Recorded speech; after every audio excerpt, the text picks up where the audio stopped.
Sign here, and the debt dies with you. Victor Hale's voice cut through the silence like a blade. Lena Carter stared at the contract on the mahogany desk, her father's blood still wet on the marble floor 2 rooms away. Christmas lights blinked mockingly through the bulletproof windows. 12 hours ago, she'd been serving coffee to holiday shoppers. Now she was negotiating her life with a man whose eyes held more danger than mercy. But here's the thing about rock bottom. Sometimes you find out you're willing to dig deeper. Before we begin, hit that like button and drop a comment with your city name so I can see how far this story travels. Now, let's dive in. The diner smelled like burnt coffee and broken promises. Lena wiped down the counter for the 3rd time that hour, watching the clock drag itself toward closing. Christmas Eve, and she was pulling a double because Marcus called in sick. Again. The lie didn't even bother her anymore. Nothing much did these days. Refill, honey? She forced brightness into her voice for the old man in booth 7. He'd been nursing the same cup since 4 o'clock, and she knew why. Same reason half her regulars showed up on holidays. Being alone in public beat being alone at home. I'm good, sweetheart. You get on home. Pretty girl like you shouldn't be working tonight. Lena smiled because that's what you did. Pretty didn't pay rent. Pretty didn't fill the gap her father left when he disappeared 12 years ago, or cover her mother's funeral costs 3 years back. I'll be out soon, she lied. The bell above the door chimed. Lena looked up, ready to point at the closing sign, but stopped. The woman who entered didn't match the diner's aesthetic. Designer coat, real pearls, the kind of elegance that usually walked past places like this without seeing them. We're about to close, ma'am. I know, dear. I won't be long. The woman settled onto a stool with surprising ease. Up close, she was older than Lena first thought, 70s maybe, with sharp eyes that cataloged everything. Coffee, please. Black. Lena poured. Her hands were steady despite the exhaustion creeping up her spine. You're Lena Carter. Not a question. Lena's grip tightened on the pot. Do I know you? Not yet, but I know your mother. Knew her, I should say. Margaret was a good woman. I'm sorry for your loss. The coffee pot met the counter harder than intended. That was 3 years ago. I was overseas, I only recently learned. The woman sipped her coffee without flinching at the temperature. My name is Claire Montgomery. Your mother and I were friends, a long time ago, before you were born. Lena had exactly 0 patience for mystery tonight. What do you want? Direct? Good. This won't take long. Claire set down her cup. I have a grandson. He's successful, intelligent, completely incapable of meeting anyone who isn't trying to use him for something. It makes him insufferable at family dinners. Congratulations. He needs someone real. Someone who doesn't know his name or want his money. Someone who would tell him to shut up if he's being an ass. Claire's smile was knowing. You need a break from this. She gestured around the diner. 1 dinner, tomorrow, Christmas Day, $5,000, cash, just for showing up and being yourself. Lena laughed, actually laughed. That's the pitch? You're paying me to date your grandson? I'm paying you to have dinner with a lonely man on Christmas. What happens after is entirely up to both of you. This is insane. He could be a serial killer. He's not, though he has killed people. Claire said it like she was mentioning he preferred tea over coffee, but only the ones who deserved it. He's actually quite ethical about it. Lena should have walked away, should have ended this conversation the moment it started, but $5,000 was 3 months' rent. It was fixing her car. It was breathing room. 1 dinner.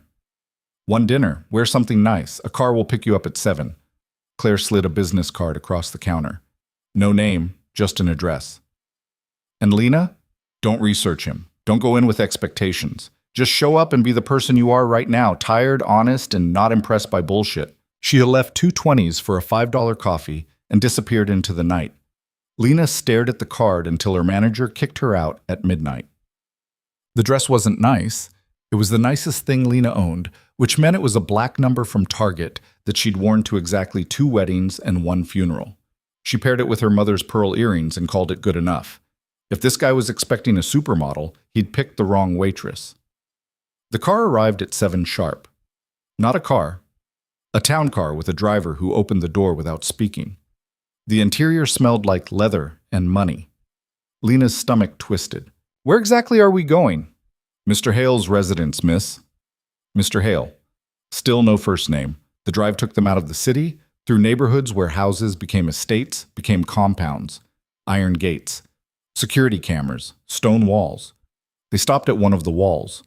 The gate opened without the driver touching anything. This is a joke, right? Lena looked for cameras. I'm on some reality show. No, miss.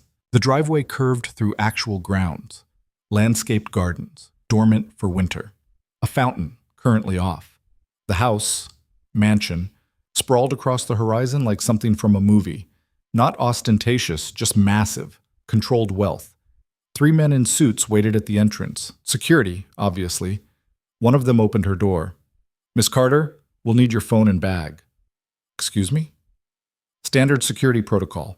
Everything will be returned when you leave. And if I want to leave now, the driver will take you home with the full payment for your time. Lena weighed her options. $5,000 for turning around, or $5,000 for seeing this through. The smart choice was obvious. She handed over her phone. They led her through an entrance hall that could have fit her entire apartment. Marble floors. A staircase that belonged in a museum. Art that was probably original. Everything was pristine, controlled, sterile. A door opened ahead. A man emerged, and Lena forgot how to breathe properly. He wasn't handsome in a conventional way. Too sharp for that. Tall, lean, wearing a suit that probably cost more than her car. Dark hair, dark eyes, a face that looked like it had forgotten how to relax years ago. He moved like violence wrapped in expensive fabric, every step measured, every gesture controlled. This was not a blind date. This was a mistake. Miss Carter. His voice matched everything else. Precise, cool, dangerous. I'm Victor Hale. My grandmother has excellent intentions and terrible judgment. Please accept my apologies for whatever story she sold you to get you here. She paid me $5,000 to have dinner with you. Something flickered across his face.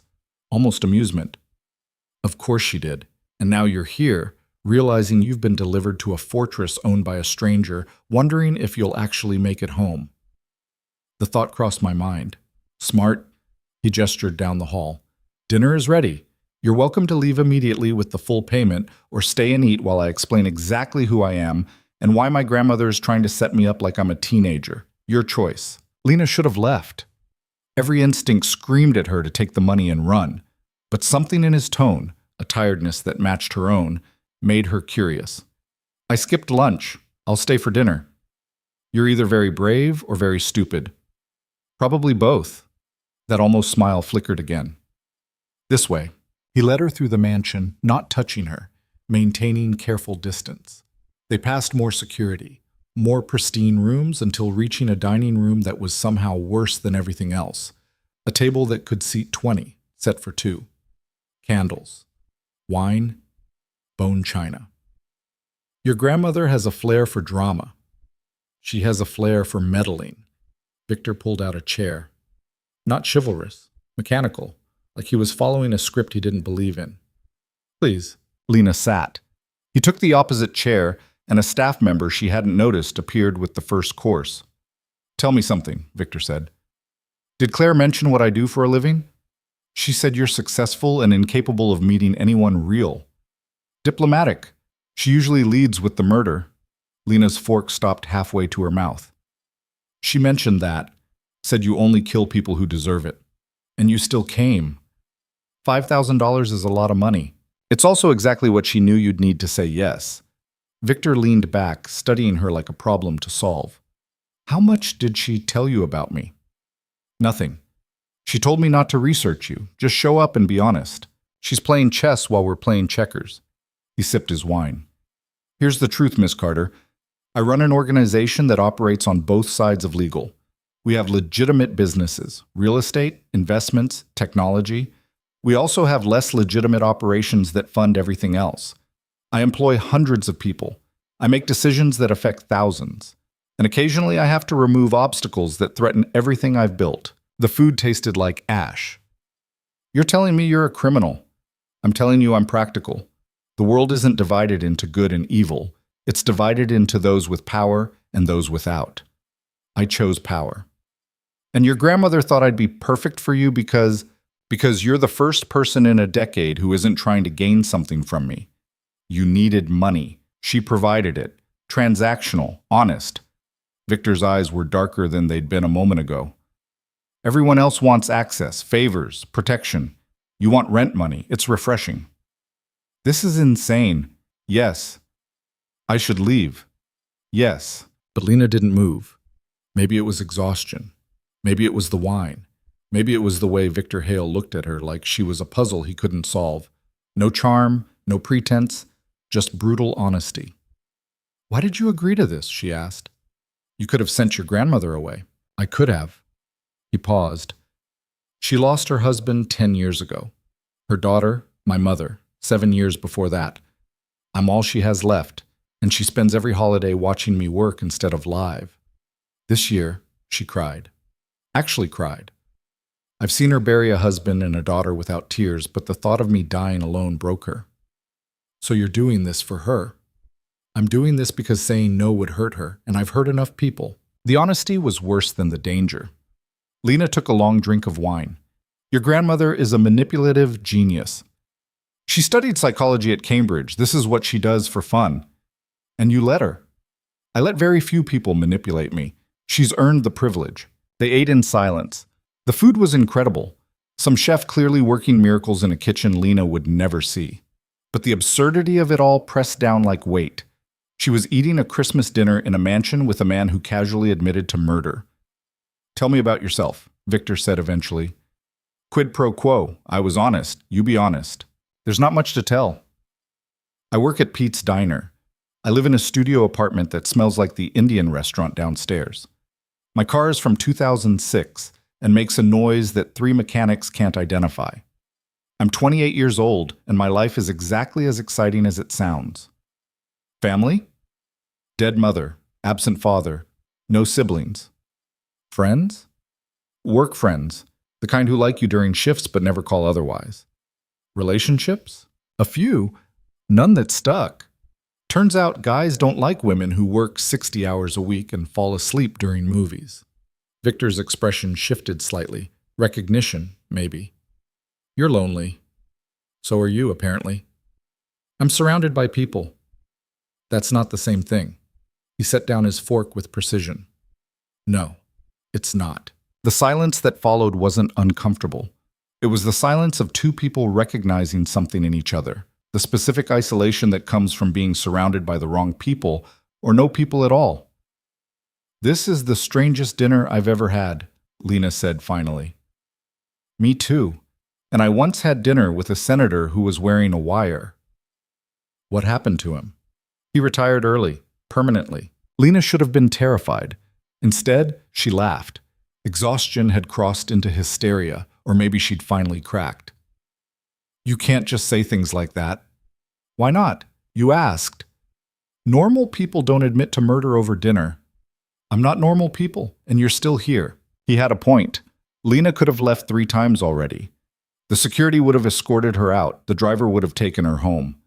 But she was still sitting across from Victor Hale, drinking wine that cost more than her weekly paycheck, talking to a dangerous man like he was human. Can I ask you something? She waited for his nod. Are you actually lonely, or did your grandmother make that up? Victor was quiet for a long moment, long enough that Lena thought he wouldn't answer. Everyone I know wants something from me, he said finally. Protection, money, power, access. They smile and scheme and calculate every word.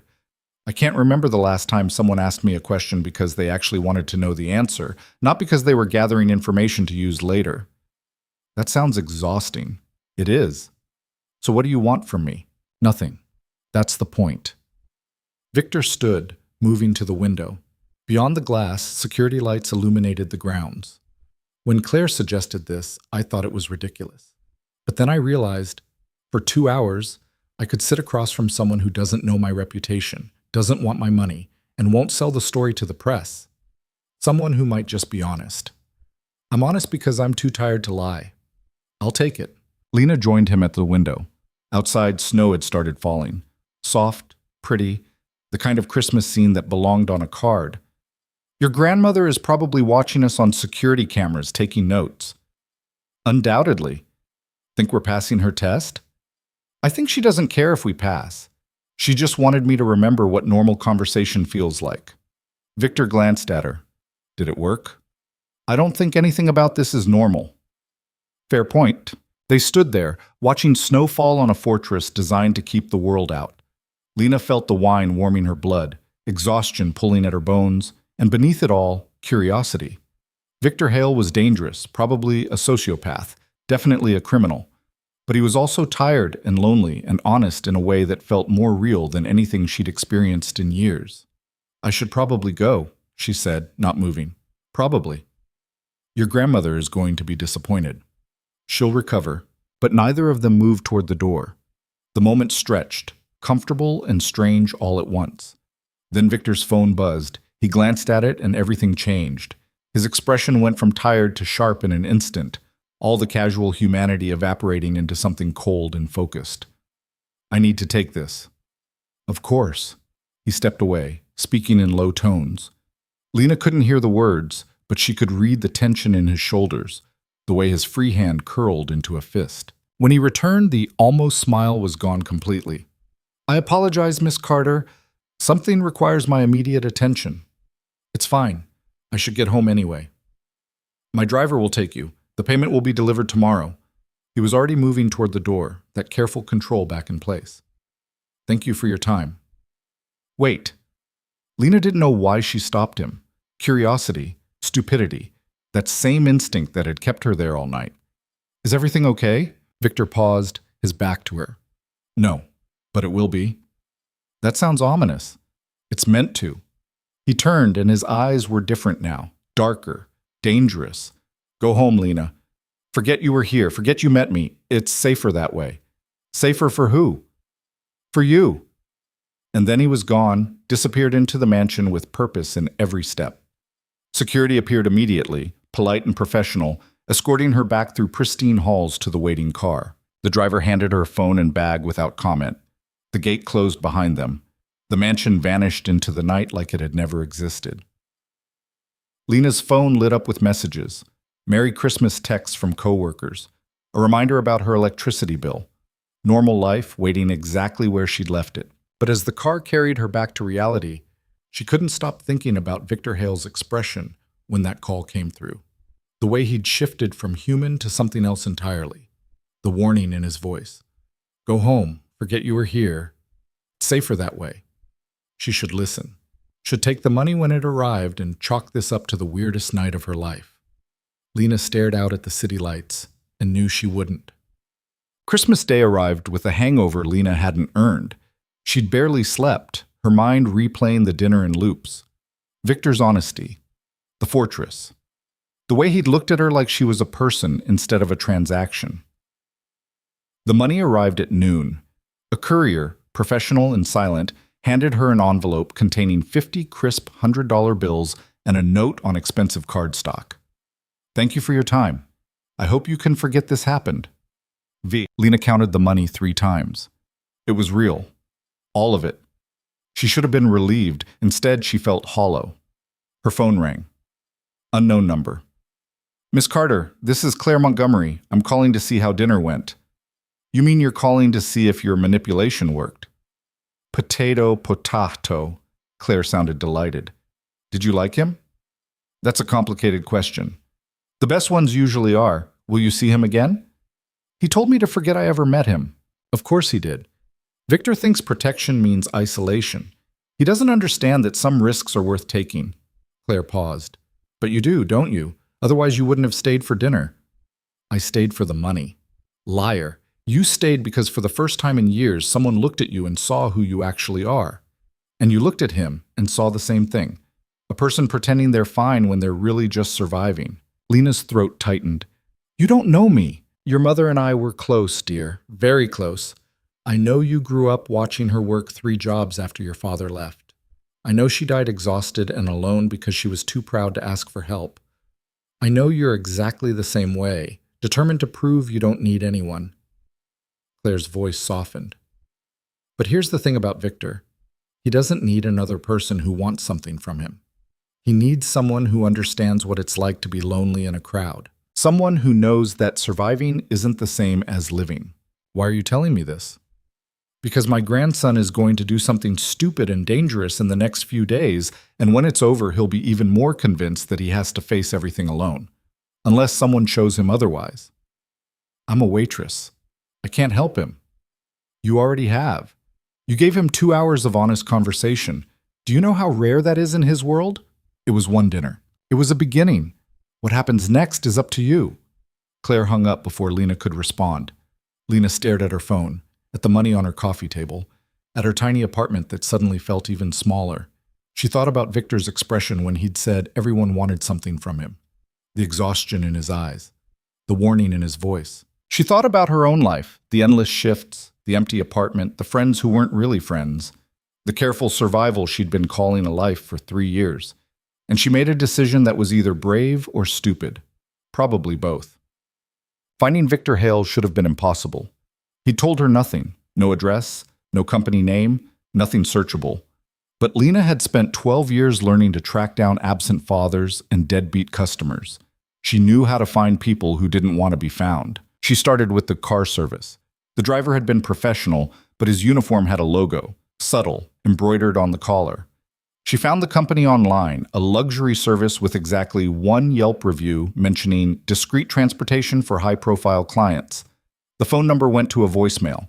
She left a message claiming she'd left something in the car and needed it returned. They called back within an hour. "We have no record of your personal items, Miss Carter." "Then let me speak to whoever arranged the pickup." "That information is confidential." "Tell Mr. Hale I need to speak with him. Tell him it's about my father." The line went silent for a long moment. "Someone will call you back." They didn't call back. 3 hours later, the same town car pulled up outside her building. Different driver, same professional silence. "Get in, Miss Carter." "Where are we going?" "Mr. Hale will explain." This was stupid. Lena knew it was stupid. Getting into a car sent by an admitted criminal because of a cryptic phone call was exactly how people ended up on true crime podcasts. She got in anyway. This time, the drive took them into the city. Commercial district, a high-rise that probably had more security than the Pentagon. Underground parking, private elevator that required a key card. The doors opened directly into an office. Victor stood at the window, his back to her. Same suit, same controlled posture, but when he turned, his expression was different. Angry, maybe, or worried, hard to tell.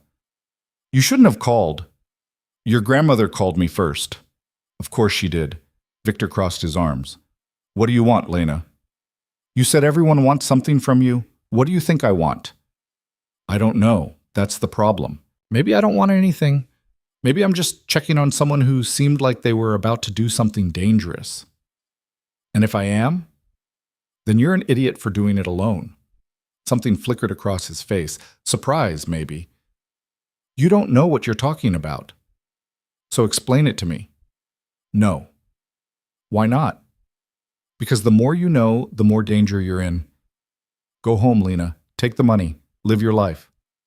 "What if I don't want to?" Victor moved closer, and Lena realized how much taller he was, how much presence he carried. Not threatening, just substantial. Real. "You don't understand what you're asking. My world isn't like yours. It's not safe. It's not clean. People get hurt. People die. And once you're in, you can't just walk away." "Who says I want to walk away?" "You will. Everyone does, eventually." "Your grandmother didn't." "She's family. She doesn't have a choice." "Neither did I. But I'm still here." Victor studied her like he had at dinner, like she was a problem that didn't fit his usual equations. "Why?"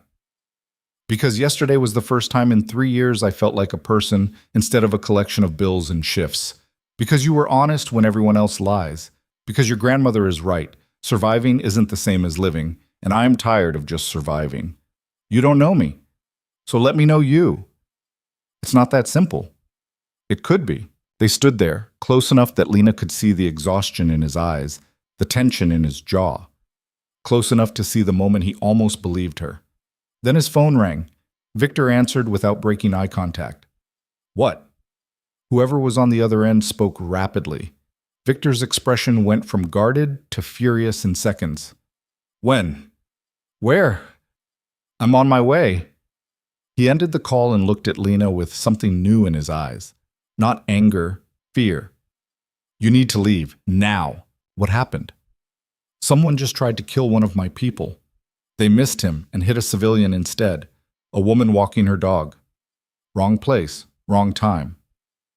Victor's voice was flat, controlled, but his hands were shaking. This is what my world looks like, Lena. Innocent people dying because of my decisions. Still want to stick around? Yes. You're lying. I'm not. Then you're stupid. Probably, but I'm still here. Victor stared at her for a long moment. Then he did something unexpected. He laughed. Actually laughed, bitter and exhausted and real. My grandmother knew exactly what she was doing. She usually does. If you stay, things are going to get worse before they get better. I can't protect you from everything. I can't guarantee your safety. All I can promise is honesty. That's more than most people offer. This is your last chance to walk away. Lena thought about her apartment, her job, the careful, small life she'd been living. She thought about Victor's eyes when he'd admitted to being lonely, the way Claire had described her mother, proud and exhausted and dying alone. I'm not walking away. You're going to regret this. Maybe, but at least I'll regret something instead of nothing. Victor's expression shifted again, not a smile, something deeper than that, recognition. Come with me. Where? To see exactly what you're signing up for. He led her back to the elevator. Down instead of up this time, sub-basement level, through security doors that required fingerprints and retinal scans, into a room that looked like something from a spy movie, monitors, computers, people working with intense focus. Everyone looked up when Victor entered. Their expressions were identical, respect mixed with wariness. Status? Victor's voice was different here. All business, all command. A woman at the main console spoke without looking away from her screen. Shooter was professional, long range, suppressed. We have footage, but it's not helpful. He knew where our cameras were. Local police found the rifle, but it's clean. No prints, no serial number. Casualties? The target is fine. Mrs. Henderson from apartment 4B is critical but stable. Send flowers, pay her medical bills, set up a trust for her kids if this goes bad. Already done. Victor nodded. And the shooter? 3 possible locations based on trajectory. Marcus is checking the first one now. A phone buzzed. The woman answered, listened, then looked at Victor. He found something. Victor took the phone. Talk to me. Bring it in. No, don't touch it yet. I want to see it first. He handed the phone back and turned to Lena. She'd been standing there, watching him transform into someone completely different. Not the tired man from dinner, not the guarded one from the office. This was the person who ran an empire. Focused, decisive, dangerous. Still want to stay? Lena's mouth was dry, but her voice was steady. Yes. Then understand this. The person who tried to kill my man tonight wasn't random. This was a message. Someone is challenging my authority. If I don't respond, more people die. If I do respond, I start a war. Either way, blood gets spilled. That's what you're choosing to be part of. I understand. Do you? Because once you see what I'm about to show you, there's no going back. You'll know too much. You'll be complicit. You'll be mine to protect, which means you'll be a target. Something in the way he said it made Lena's stomach flip. Not fear, something else entirely. Show me. Victor held her gaze for another moment. Then he nodded. The door opened. A man entered carrying a small case. He set it on the table and stepped back. Victor opened it. Inside was a photograph. Lena leaned closer to see it properly, and her world stopped. The photograph showed her, leaving her apartment, yesterday morning. Someone's been watching you, Victor said quietly. Since Christmas Eve, probably since my grandmother first contacted you, which means whoever is coming after me knows about you, and they're going to use you to get to me. Lena stared at the photograph, at her own face, caught in a moment she didn't remember. Someone had been following her, watching her, planning something. Why didn't you tell me? I didn't know until now. This was in the sniper's nest. He left it deliberately. A message. What's the message? Victor's expression was darker than she'd ever seen it. That you're already involved, and that I can't protect you by keeping you away anymore. So what do we do? We? Victor almost smiled. 5 minutes ago, you were a stranger at a dinner party. Now you're saying we. You said I'm already involved. That makes this my problem too. It makes it my responsibility to fix. Then let me help. You can't. You're not trained. You're not equipped. All you can do is become a liability I have to protect while fighting whoever is trying to kill us both. Then protect me, but don't push me away. Victor looked at her like she was insane. Maybe she was. You understand what you're asking? If you stay, you don't leave. Not until this is over. Maybe not after. You'll stay here, in my territory, under my protection. You'll do what I say when I say it.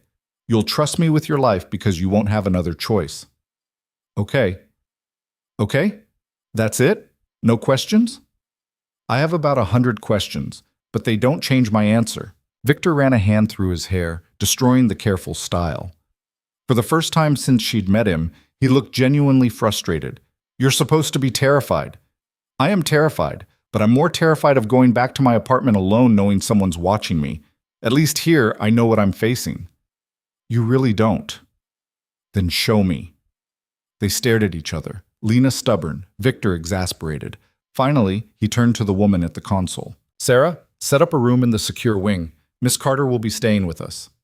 For how long? Until I say otherwise. Sarah nodded without question. I'll have her things brought from her apartment. Wait, Lena interrupted. I need to call work, and I have a cat.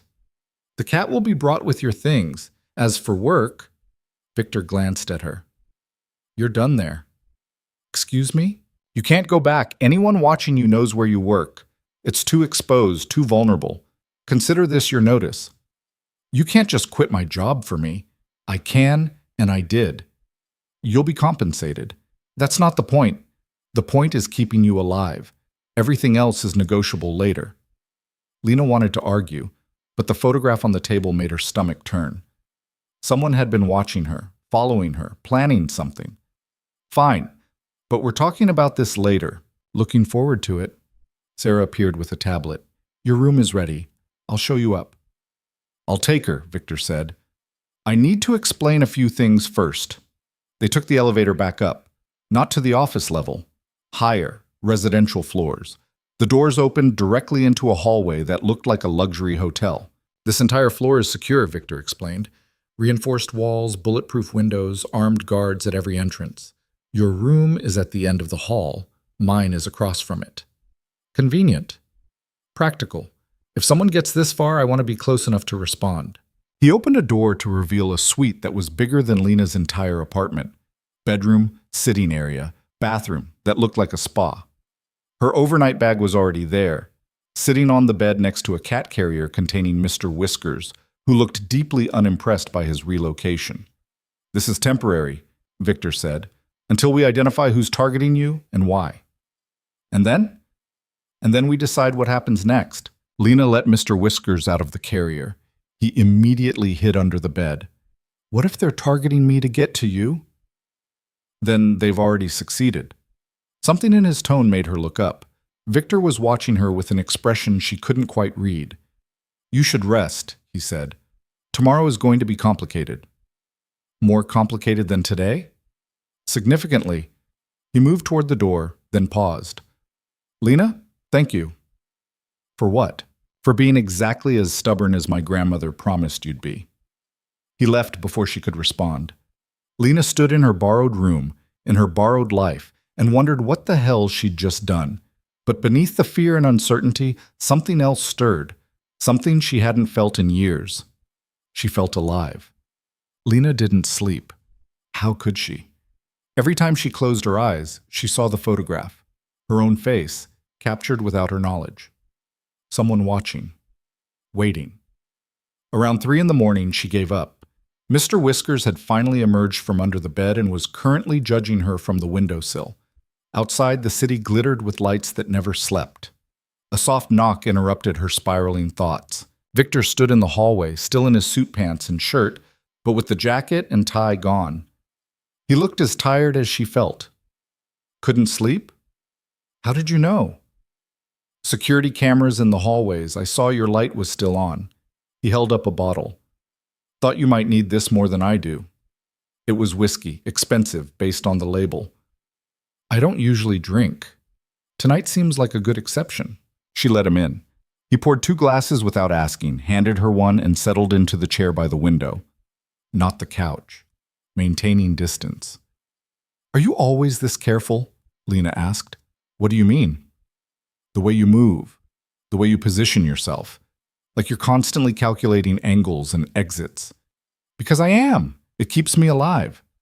That sounds exhausting. It is. Victor sipped his whiskey.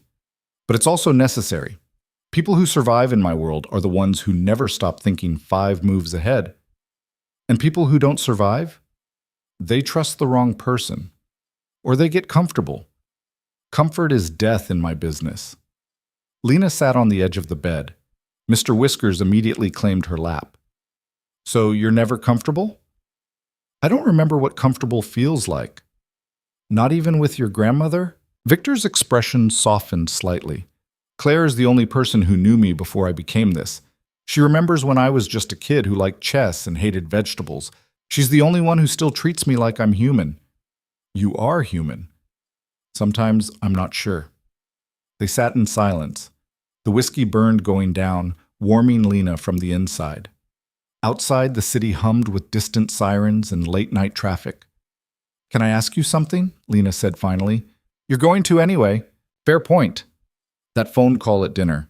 And tonight, what's happening? Who's trying to kill you? Victor was quiet for a long moment. When he spoke, his voice was careful, measured. I have territories, businesses, operations that generate significant revenue. For the past 10 years, I've maintained a careful balance with the other organizations in this city.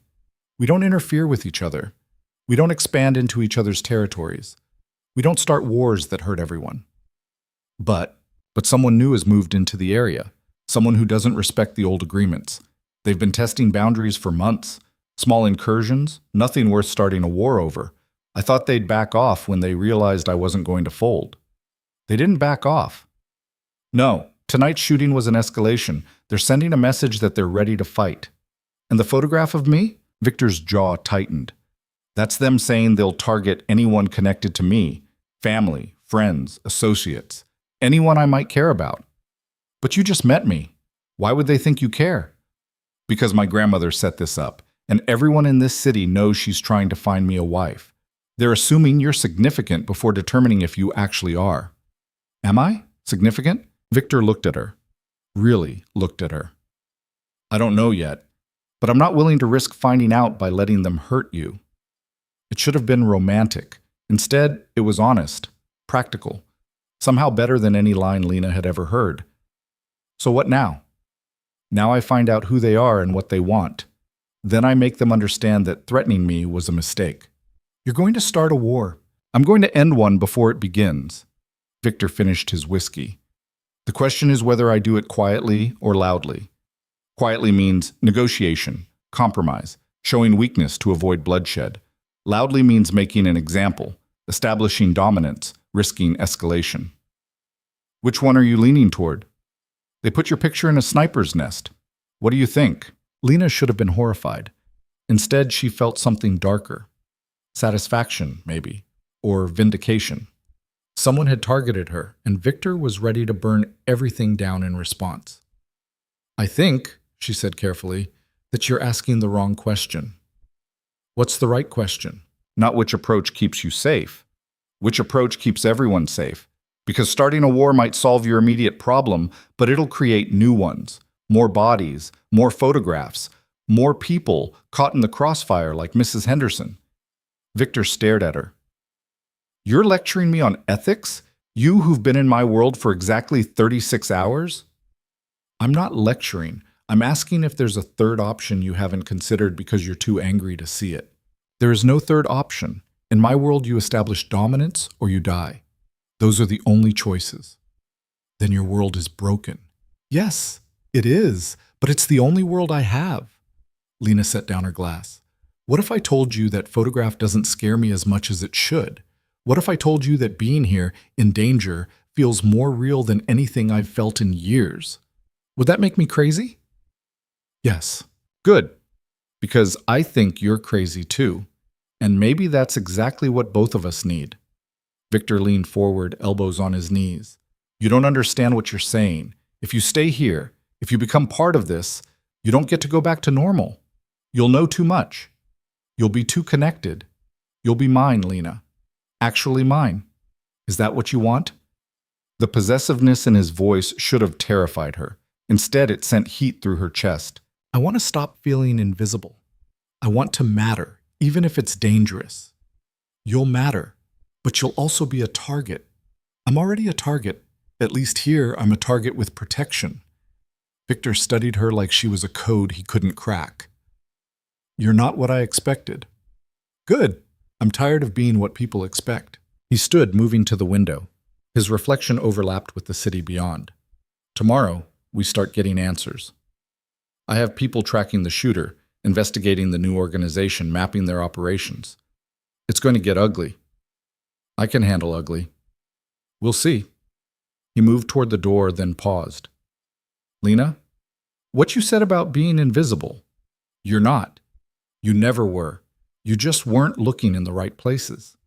He left before she could respond. Lena sat in the too expensive room, drinking too expensive whiskey, and tried to process the past 2 days.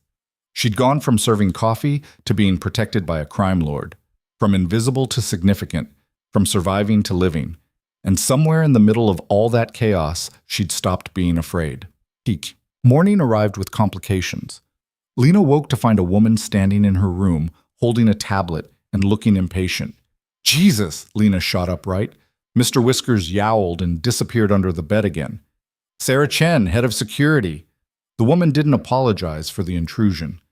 "Mr. Hale asked me to brief you on protocols before breakfast. We have 20 minutes. "Protocols?" "How to stay alive in this building. Pay attention. I won't repeat myself." For the next 15 minutes, Sarah ran through rules with military precision. Don't leave the residential floor without escort. Don't answer phones that aren't provided by security. Don't talk to anyone outside the organization about anything. Ever. Learn the safe rooms. Memorize the evacuation routes. Trust no one except the people on Sarah's approved list. It was overwhelming and terrifying, and somehow made Lena feel safer than she had in years. "Questions?" Sarah asked. "Can I talk to my coworkers? Tell them I'm okay?" "No. As far as everyone from your old life is concerned, you took a sudden vacation. We've already handled the story. You can't just erase me." "We didn't erase you. We protected you. There's a difference." Sarah's expression softened slightly. "Look, I know this is a lot, but Victor doesn't bring people into the secure wing unless they matter. So either you matter to him, or you're a strategic asset. Either way, we keep you safe. Got it?" "Got it." "Good. Breakfast is in the main dining room. Third door on your right. Don't be late. Victor hates waiting." Sarah left. Lena found clothes in the closet that fit perfectly. Someone had raided her apartment and brought everything. The invasion of privacy should have bothered her. Instead, she was just grateful for clean underwear. The dining room was smaller than the mansion's, but still absurdly large. Victor sat at the head of the table, reading something on a tablet, a cup of coffee cooling beside him. "Sleep well?" he asked, without looking up. "Define well." "Fair enough." He set aside the tablet. "Sarah briefed you?" "Yes, I'm officially in witness protection without being a witness. You're in protective custody without the custody. Subtle difference." Food appeared, brought by staff who moved like ghosts, there and gone before Lena could think. Eggs, toast, fruit, coffee. Normal breakfast for an abnormal situation. "I've been thinking about what you said last night," Victor said, "about the third option. And you might be right. Going to war helps no one, but showing weakness invites more attacks." He sipped his coffee. "So I'm trying something different. I'm calling a meeting." "With who?" "Everyone. All the organizations, all the families, everyone who has a stake in keeping this city stable. If someone new is disrupting the peace, they'll answer for it in front of everyone. Public accountability." "That sounds dangerous." "It is, but it's less dangerous than open warfare." Victor looked at her. "I'm telling you this because you're going to be there." Lena nearly choked on her coffee. "What?" "The meeting is tomorrow night. You'll attend as my guest. My very visible guest." "Why would you do that?" "Because whoever is targeting me thinks you're a weakness. I'm going to show them you're a strength. That I'm willing to bring you into my world completely, publicly, which means touching you means starting a war they can't win. You're using me as bait. I'm using you as a statement. There's a difference. Not much of one. Victor set down his cup. You asked to be part of this. This is what it means. You stand beside me. You show everyone that I'm not afraid, and you trust me to keep you safe while doing it. Lena's stomach twisted. This was real. This was actually happening. She was going to walk into a room full of criminals and pretend she belonged there.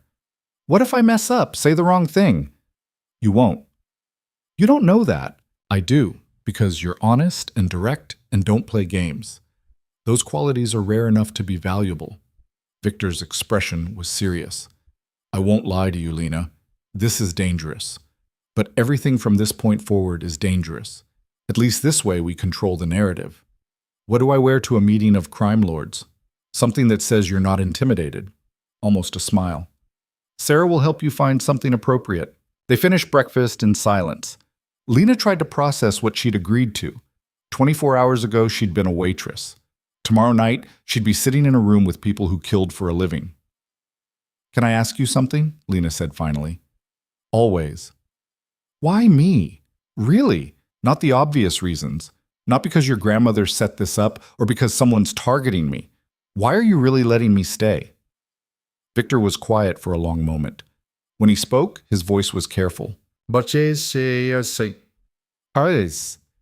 when you looked at that photograph and decided to stay anyway, you reminded me that some people are worth the risk, and I haven't believed that in a very long time. It was the most honest thing he'd said since they met. Lena reached across the table. Her hand covered his. He went very still, like he'd forgotten what simple contact felt like. Don't make me regret this, she said. I'll try not to. That's not good enough. It's all I can promise. They sat there, connected by nothing more than touch, and Lena realized she was already in too deep to back out now. The question was whether she was falling into safety or danger. Probably both. The rest of the day passed in a blur of preparation that felt more like training for war than getting ready for a meeting. Sarah appeared after breakfast with 3 other women, all carrying garment bags and makeup cases like they were heading into battle. We have 18 hours to make you look like you belong in that room, Sarah said, spreading dresses across the bed. No pressure. Lena examined the options. They were all beautiful, all expensive, all completely unlike anything she'd ever worn. I look like a waitress playing dress-up. You look like a woman who's never had reason to wear power before. We're fixing that. Sarah held up a deep emerald dress. This one. It's bold without being desperate, confident without trying too hard. I don't know how to be confident. Then fake it. Half of Victor's world runs on people pretending they're not terrified. Sarah's expression softened slightly. Look, I've worked for him for 6 years. I've seen him bring exactly 3 people into the secure wing. His grandmother, his lawyer, and now you. So whatever this is, it matters to him, which means you matter to him. Use that. What if I mess this up? You won't, because messing up means getting Victor killed, and I don't think you want that on your conscience. It was brutal honesty, but Lena appreciated it more than empty reassurance. They spent hours on details Lena had never considered. How to walk in heels without looking like a newborn giraffe. How to hold a wine glass. How to make eye contact without seeming aggressive or weak. How to stand next to Victor without looking like she was hiding behind him. Remember, Sarah said, these people will be looking for weakness. Any sign that you're afraid, any hint that you don't belong, and they'll use it against Victor. You need to be stone. Beautiful stone, but stone. No pressure at all. I told you, no pressure. By evening, Lena's feet hurt and her head spun with information. Sarah finally declared her ready enough and left with promises to return in the morning for final preparations. Lena collapsed on his bed. Mr. Whiskers emerged from his hiding spot and curled up beside her, purring. At least someone in this situation was comfortable. A soft knock interrupted her spiral into panic. Victor stood in the doorway, looking almost uncertain. It was strange seeing him without the armor of absolute confidence. Bad time? Every time is a bad time right now. Lena sat up. But come in anyway. He entered, carrying a small box. Sarah tells me you're doing well with the preparation. Sarah is an optimistic liar. She's never lied to me. Terrified me, yes. Lied? No. Victor sat in the chair, maintaining that careful distance again. I brought you something. He handed her the box. Inside was a bracelet, delicate silver with a small charm that looked like a compass. It's beautiful, Lena said, confused. It's also a panic button. Press the compass for 3 seconds, and every security person in the building gets an alert with your exact location. I'll be there in under a minute. The romance of the gesture died slightly, but the practicality was somehow better. You're giving me a panic button disguised as jewelry. I'm giving you options. If something happens tomorrow night, if you feel unsafe for any reason, you press that button and I pull you out. No questions, no judgment. Lena fastened it around her wrist. The weight was comforting. Have you ever had to pull someone out of a meeting? Twice. Once was my lawyer when someone pulled a gun. Once was Claire when she decided to tell a Russian arms dealer exactly what she thought of his mother. What happened to the Russian? He apologized, to Claire, not his mother. She's terrifying when she wants to be. She's terrifying all the time. Victor almost smiled. True, but she means well. They sat in comfortable silence. Outside, the city was settling into night. Somewhere out there, someone was planning to kill Victor, planning to use Lena to do it. The thought should have been paralyzing. Instead, Lena felt oddly calm. Can I ask you something personal? She said. You're wearing a panic button I gave you. I think we're past formal boundaries. Fair point. Why do you do this? Run an empire, I mean. You're clearly smart enough to go legitimate, rich enough to never work again. So why stay in a world where people are constantly trying to kill you? Victor was quiet for a long moment, his expression distant. My father built this organization from nothing. He was a bastard and a drunk, but he understood power. When he died, I was 23. Too young, too inexperienced, too soft. Everyone expected me to fail within a year. But you didn't. No, I learned fast, made the hard decisions, proved I was my father's son in all the ways that mattered. His voice was flat, emotionless. By the time I realized I could walk away, I'd built something too big to abandon. Hundreds of people depend on me for their livelihood. Thousands more are affected by the decisions I make. Leaving would create a power vacuum that would get a lot of innocent people killed. So you're trapped.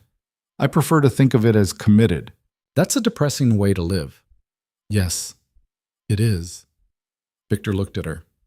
But then my grandmother drags a waitress to Christmas dinner, and suddenly I'm remembering what it's like to talk to someone who isn't calculating angles. So maybe I'm not completely trapped after all. Lena's throat tightened. I'm not going to save you, Victor. I can barely save myself. I'm not asking you to save me. I'm asking you to remind me why I'm fighting to stay alive instead of just surviving. That's a lot of pressure for someone you just met. Then tell me to stop. Tell me I'm moving too fast, wanting too much.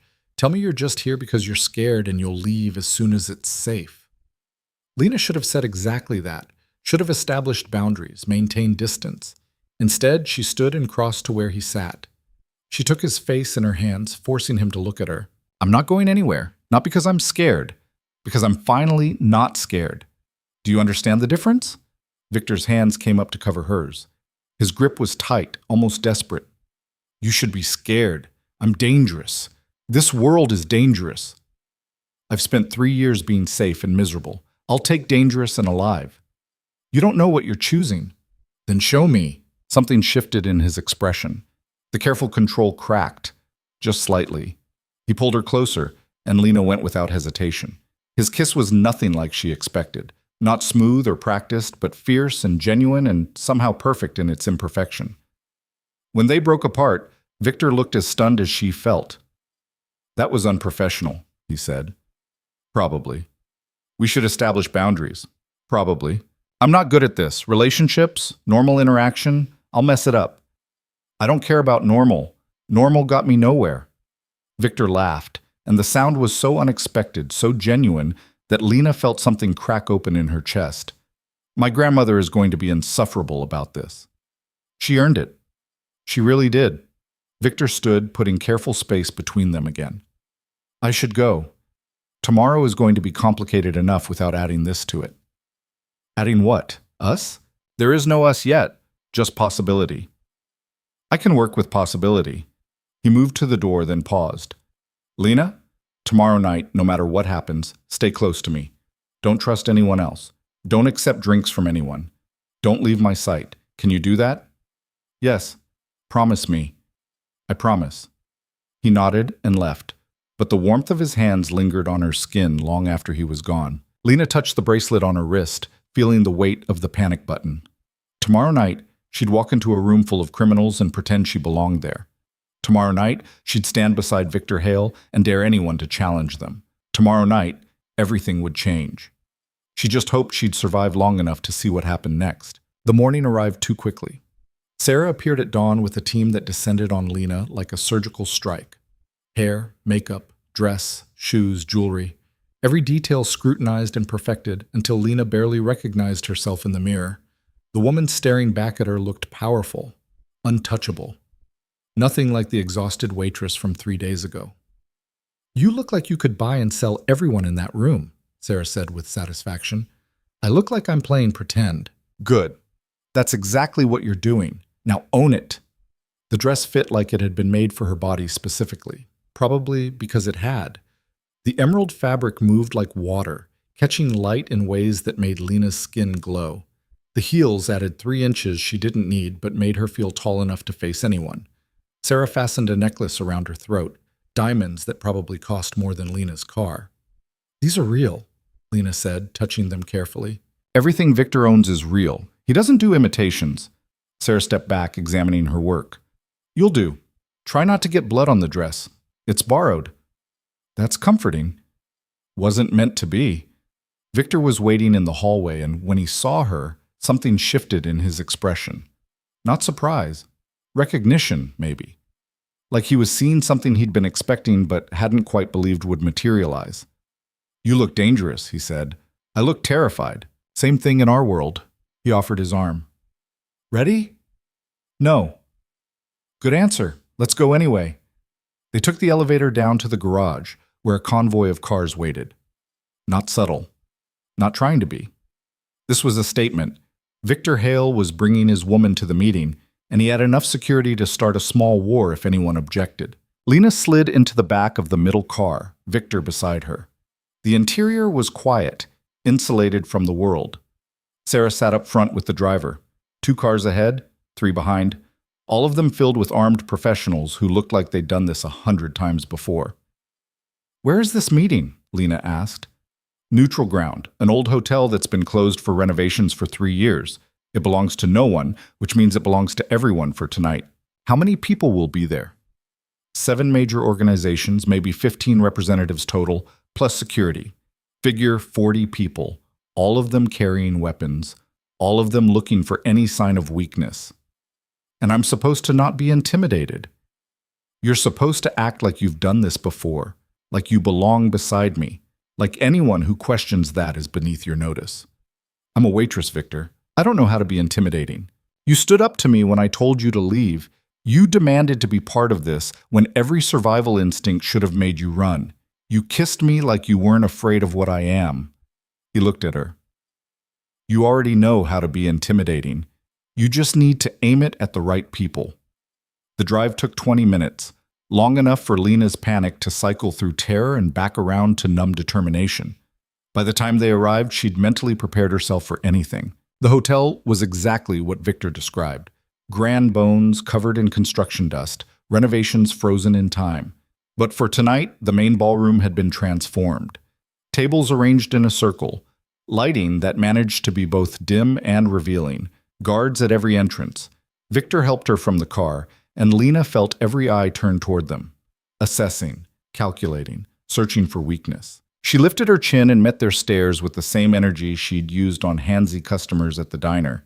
The same "don't fuck with me" attitude that had gotten her through 12 years of service industry abuse. Some of them looked away first. Victor's hand settled on her lower back, possessive without being controlling. A statement of connection. They walked into the ballroom together, and Lena focused on breathing steadily, walking smoothly, looking like this was exactly where she belonged.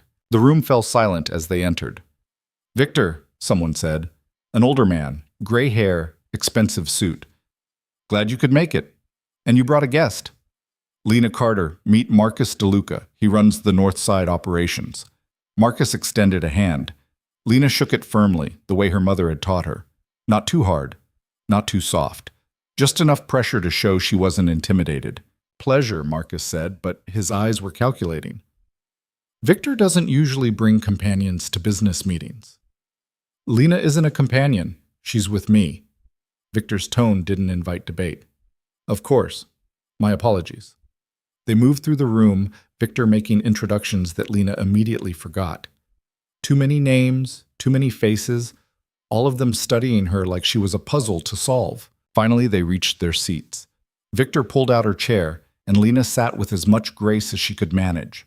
The table put her in full view of everyone. No hiding, no escape. You're doing fine, Victor murmured. Just keep breathing. Breathing is about all I can manage. It's enough. The meeting started without ceremony. Someone, Lena didn't catch the name, began discussing territory disputes. Numbers got thrown around. Percentages, profits, losses. It was like a corporate board meeting, except everyone was armed and at least 3 people had probably killed someone in the past week. Lena tried to follow along, but the details blurred together. She focused instead on watching Victor work. The way he listened without interrupting. The way he spoke with absolute certainty when he did contribute. The way others deferred to him even when they disagreed. This was his world. These were his people. And Lena was sitting in the middle of it, pretending she understood the rules of a game she'd only just learned existed. Then someone said her name, and everything focused sharply. Miss Carter. The speaker was a woman, maybe 50, with sharp eyes and sharper cheekbones. Forgive my curiosity, but you're an unusual addition to our gathering. What exactly is your role in Victor's organization? It was a trap. Lena could feel it. I don't have a role, she said carefully. I'm here because Victor invited me. How democratic. And what do you do when you're not attending meetings of criminal enterprises? I was a waitress. Now I'm unemployed. A few people laughed. The woman didn't. A waitress. How charming. Tell me, does Victor often recruit from service staff, or are you a special case? Victor's hand tightened on the armrest, but Lena spoke before he could. I'm not recruited. I'm not staff. I'm exactly what Victor said. I'm with him. If that makes you uncomfortable, that's your problem, not mine. The silence that followed was heavy. The woman's expression shifted from amused to irritated. You have a mouth on you. I've been told that before, usually by people who didn't like hearing the truth. Victor's hand found hers under the table, squeezing once. Support or warning, Lena couldn't tell. The woman leaned back, reassessing. You're either very brave or very stupid. I've been told that too, usually right before I prove them wrong. Someone laughed, actually laughed. Marcus DeLuca, grinning like he'd just watched his favorite team score. I like her, Victor. She's got spine. She does, Victor agreed, which is why she's here. The tension broke slightly. The woman who'd challenged Lena nodded once. Not respect, but acknowledgement. Lena had passed some tests she hadn't known she was taking. The meeting continued. More business, more numbers, more careful dancing around the real issues. Finally, Victor spoke up. We're here because someone has been disrupting the peace. Territory incursions, unprovoked attacks, targeting civilians. His voice was calm, but something dangerous lurked beneath it. I want to know who's responsible. Silence. No one? Victor's eyes scanned the room. Someone is making moves against my people. Someone put a sniper on a rooftop. Someone left a photograph of Lena in that sniper's nest. And someone thinks I won't retaliate. Maybe you have enemies you haven't considered, someone offered. Maybe. Or maybe someone at this table is testing me. The room went very still. Careful, Victor, Marcus said quietly. Accusations without proof tend to start the wars we're here to prevent. I'm not accusing, I'm asking, because if someone here is responsible, now is the time to admit it. We can negotiate. We can reach terms. But if this continues, if more people get hurt, negotiation is off the table. No one spoke. Lena watched faces around the table. Some looked genuinely confused. Others looked carefully neutral. One man, younger, maybe 30, wearing a suit that didn't quite fit right, looked almost smug. Victor saw it too. His focus shifted like a laser. Something funny, Dmitri? The young man shrugged. Just thinking how interesting it is that you bring a woman to a business meeting and suddenly everyone's supposed to care about civilian casualties. Seems convenient. Seems like basic decency. Decency, Dmitri laughed. From Victor Hale, that's rich. You have something to say. Say it. I'm saying maybe the old guard has gotten soft. Maybe it's time for new leadership. Leadership that isn't afraid to do what's necessary. Victor's expression didn't change, but Lena felt the shift in his energy. Danger, barely contained. Is that a challenge? It's an observation. You've been running things your way for a decade. Maybe it's time someone else had a turn. And you think that someone is you. I think the old rules don't apply anymore. I think this city is changing, and the ones who can adapt need to step aside. Marcus stood. That's enough, Dmitri. This isn't the place. Why not? We're all here. We're all thinking it. Victor's getting weak, bringing civilians into our world, talking about decency and negotiation. Our fathers would have handled this with bullets, not meetings. Your father, Victor said quietly, died because he chose bullets over thinking.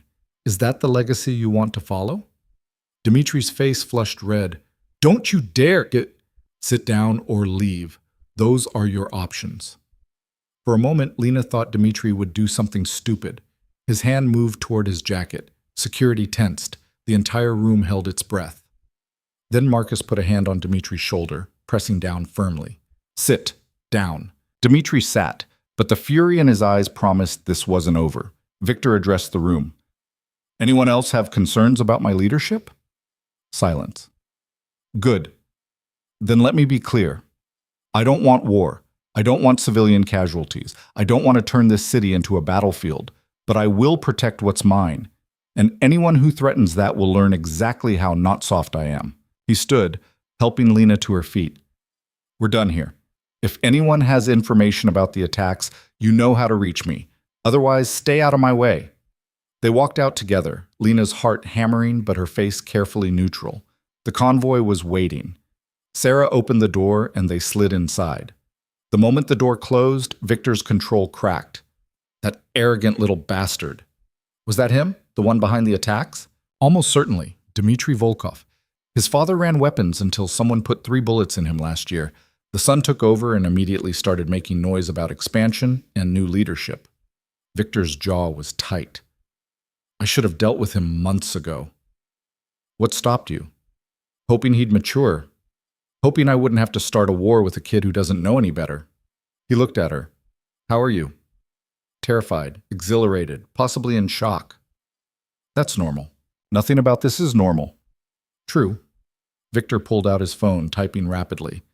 We need to move fast. Dmitri's going to retaliate now that he's been publicly challenged. Sarah, I want double security on the residential floors. No one in or out without my authorization. Already done, Sarah said from the front seat. And run background on everyone in Dmitri's organization. I want to know who's loyal to him and who's just following orders because they don't have better options. On it. They drove in silence. Lena's hands were shaking, adrenaline finally crashing. She'd just sat in a room full of criminals and challenged one of them to her face. She'd watched Victor nearly start a war. She'd survived. Victor's hand covered hers. You did well tonight. I insulted someone and almost got us killed. You stood your ground. That's different. Is it? In my world? Yes. He squeezed her hand. Most people fold when challenged. You pushed back. It matters. That woman hated me. That was Katrina Volkov, Dmitri's aunt. She runs half his operations and all his strategy. Of course she hated you. You represent everything she can't control. Great. I've made enemies. You already had enemies. Now they know you're not an easy target. The convoy pulled into the garage. Security swarmed, checking the perimeter before allowing them to exit. They rode the elevator in silence, Sarah peeling off at her floor with promises to send updates. When they reached the residential level, Victor walked Lena to her door. Get some rest. Tomorrow we start planning our next move. What next move? Dmitri showed his hand tonight. He's young, arrogant, and thinks he can take what's mine. We're going to prove him wrong. How? Victor's smile was cold. By being smarter, faster, and more ruthless than he expects. He thinks I'm soft. Let him keep thinking that until it's too late. He started to leave, then turned back. Before Lena could process what was happening, he kissed her. Not gentle, not soft. Fierce and possessive, and absolutely certain. When he pulled back, his eyes were dark. You're mine now, Lena. Everyone in that room knows it, which means keeping you safe isn't just about protection anymore. It's about sending a message that what's mine stays mine. I'm not property. No. You're something far more dangerous. You're the person I'm choosing to protect. And in my world, that makes you invaluable. He left before she could respond, disappearing into his own room across the hall. Lena stood in the doorway, touching her lips where his had been. Her heart was racing, her mind spinning, and beneath the fear and confusion, something else entirely. She was in too deep to turn back now. The question was whether she was drowning or learning to swim. Probably both. She went inside, kicked off the borrowed heels, and found Mr. Whiskers waiting with his usual judgment. At least some things never changed. Her phone, the new secure one Sarah had given her, buzzed with a message. From Victor. Lock your door. Don't open it for anyone except me or Sarah. Sleep well. Lena locked the door, fastened the security chain, and collapsed onto the bed, still wearing the expensive dress. Tomorrow would bring new complications. Tonight, she just needed to survive until morning. Outside her window, the city glittered with lights that never slept. Somewhere out there, Dmitry Volkov was planning his next move. And somewhere in this building, Victor was planning his response. Lena was caught in the middle of a war she barely understood, bound to a man she'd known for 3 days, wearing diamonds she couldn't afford, and carrying secrets that could get her killed. Her old life was gone. Whatever came next, she'd chosen it willingly. She just hoped she'd live long enough to see if it was worth it. Sleep came eventually, fitful and full of dreams where she couldn't tell danger from safety anymore. When she woke at dawn, the bracelet on her wrist caught the light, reminding her that panic was always just 3 seconds away. She pressed the compass charm once, testing its weight. Safety and danger, all wrapped up in delicate silver, just like everything else in Victor's world. The knock came at 6 a.m, jarring Lena from dreams where she couldn't run fast enough. She fumbled for the panic button before remembering Victor's instructions. Don't open for anyone except him or Sarah. It's me, Victor's voice, rough with exhaustion. Lena unlocked the door to find him still in yesterday's clothes, tie gone, shirt rumpled. He looked like he hadn't slept at all. What happened? We found something. You need to see this. He was already walking back down the hall. Get dressed. Something you can move in. 10 minutes later, Lena followed him down to the operations room. Sarah was there, along with 3 people Lena didn't recognize, all staring at monitors with the same grim expression. Show her, Victor said. Sarah pulled up a video. Security footage from somewhere. A parking garage, dark and empty. A man walked into frame, checking his phone. Then another figure appeared behind him, moving fast. The attack was brutal and efficient. 3 seconds, maybe 4. The first man dropped. The attacker searched his pockets, found something, and disappeared.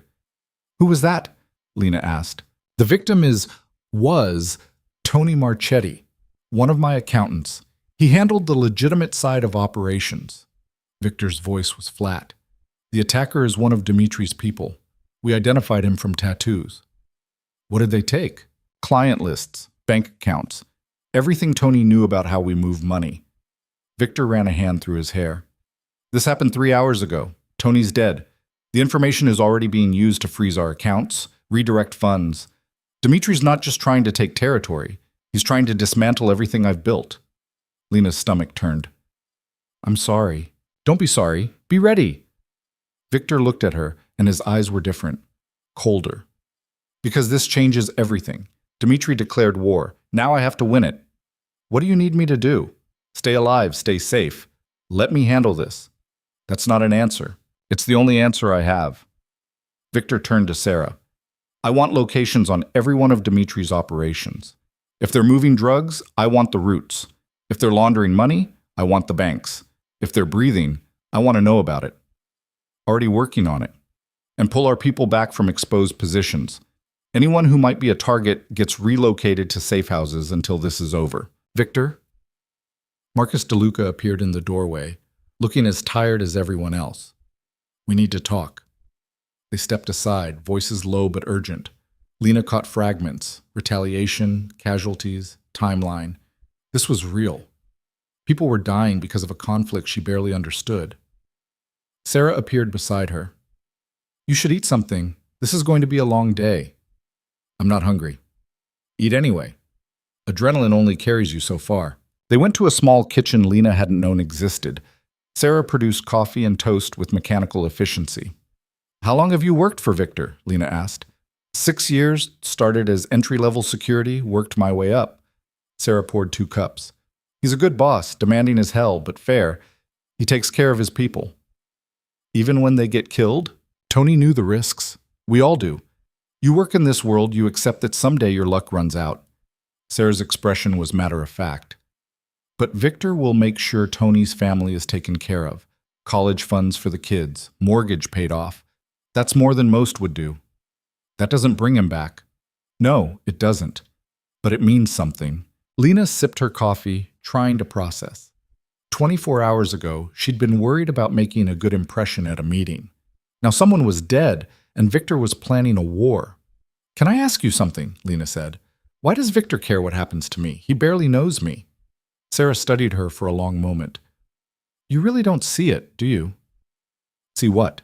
Victor has spent 10 years building walls, keeping everyone at arm's length, being alone because it's safer than being vulnerable. Sarah leaned back. Then his grandmother drags you to dinner, and within 3 days you're in the secure wing, attending meetings, standing beside him like you've been there for years. You think that's normal? I think his grandmother is manipulative, and I was convenient. Claire is manipulative, but you're not convenient. You're dangerous. I'm a waitress. You're the first person in a decade who looked at Victor and didn't see power or money or fear. You saw a lonely man and called him on his bullshit. That's terrifying for someone like him. I'm not trying to change him. I know. That's why it's working. Sarah stood, collecting the cups. Just don't break his heart. I like you, but I'm loyal to him first. If you hurt him, we'll have problems. Noted. They returned to operations. Victor was studying maps, marking locations with red pins. Marcus stood beside him, pointing at something and shaking his head. Too exposed. You go in there, you're not coming out. Then I don't go in. I send a team. And risk your people for what? Revenge? For ending this before more Tony Marchettis end up dead. There's always another Tony. You know that. Victor's hand slammed down on the table. I know, but I'm tired of counting bodies. The room went silent. Everyone pretended to be very interested in their screens. Marcus sighed. What do you want to do? Hit them where it hurts, their money, their reputation, their sense of security. I want Dimitri to wake up tomorrow and realize he made a massive mistake. And if he retaliates? He's already retaliating. At least this way I'm choosing the battlefield. Lena watched Victor transform into someone she didn't quite recognize. The man from dinner was gone. This was the leader, the strategist, the person who made decisions that got people killed. It should have been terrifying. Instead, she found herself moving closer. Victor noticed, glancing at her. You should go upstairs. This isn't... Don't tell me what I should do. I'm staying. Lena, you said I'm yours now. That cuts both ways, so either I'm part of this or I'm not. Choose. Marcus made a noise that might have been a laugh. I really do like her. Victor's jaw tightened. Fine. You want to be part of this? Then understand what you're agreeing to. We're going to hit 3 of Dimitri's locations tonight, simultaneously. His main warehouse, his money laundering front, and his safe house. We're taking everything. Product, cash, records. People are going to get hurt. Some might die. This is what justice looks like in my world. Okay? Okay? That's it? What do you want me to say? That I'm horrified? I am. That I wish there was another way? I do. But you're asking if I can handle watching you do what you think is necessary, and the answer is yes. Victor stared at her like she was a problem he couldn't solve. You're either the bravest person I've ever met or the most reckless. Probably both. We've established this, so we have. He turned back to the maps. Sarah, I want teams assembled in 2 hours. Marcus, coordinate with our people inside Dimitri's organization. Anyone who wants out before this starts gets safe passage and severance. No questions. What about the ones who stay loyal to him? Sarah asked. They made their choice. The implications hung heavy. Lena understood what Victor wasn't saying. This wasn't just about theft or retaliation. This was about sending a message written in violence. The next 2 hours passed in organized chaos. People coming and going, reports delivered, orders given. Lena stayed out of the way, watching Victor orchestrate everything with terrifying precision. This was his world. These were his rules. Around noon, Claire Montgomery appeared, somehow bypassing all security to walk straight into operations like she owned the place, which, knowing her, she probably did in spirit, if not on paper. "Victor, darling, I hear you're starting a war." "Grandmother, this isn't a good time." "It's never a good time. That's why I'm here," Claire spotted Lena. "And there's my girl. How are you holding up?" "I'm not sure yet." Honest answer. Good. Claire turned to Victor. "Are you being smart about this, or are you being emotional?" "I'm being necessary." "Those aren't the same thing. Dimitri is young and stupid. You're neither. Don't let him drag you down to his level. He killed Tony. He's freezing my accounts. He's targeting civilians. What would you have me do? Negotiate? I'd have you think 3 moves ahead instead of 1. Yes, hit him tonight, but don't just hurt him. Break him completely so he can't rebuild. Otherwise, this war lasts years instead of weeks." Victor's expression shifted slightly. "What are you suggesting?" "I'm suggesting that Dimitri's real weakness isn't his money or his people. It's his ego. He thinks he's smarter than you. Prove him wrong in a way that destroys any chance of him recovering." "How?" Claire smiled, and it was the most dangerous expression Lena had ever seen. "Let me make some calls. I still have friends in interesting places." She left as abruptly as she'd arrived, leaving Victor staring after her with something like respect. "Your grandmother is terrifying," Lena said. "She orchestrated a coup in Prague in the 80s. This is her relaxing." Victor checked his watch. "Teams deploy in 30 minutes. I need you to stay here with Sarah." "Where are you going?" "To the warehouse hit. I need to be visible. Need to show I'm not hiding." "That's dangerous." "Everything is dangerous. At least this way I control it." "Let me come with you." "Absolutely not." "Why? You said I'm yours, that I'm part of this. Part of it doesn't mean throwing yourself into active combat. You stay here where it's safe." "And you go out there where people are shooting. How is that fair?" "It's not about fair. It's about keeping you alive." They were standing close now, tension crackling between them.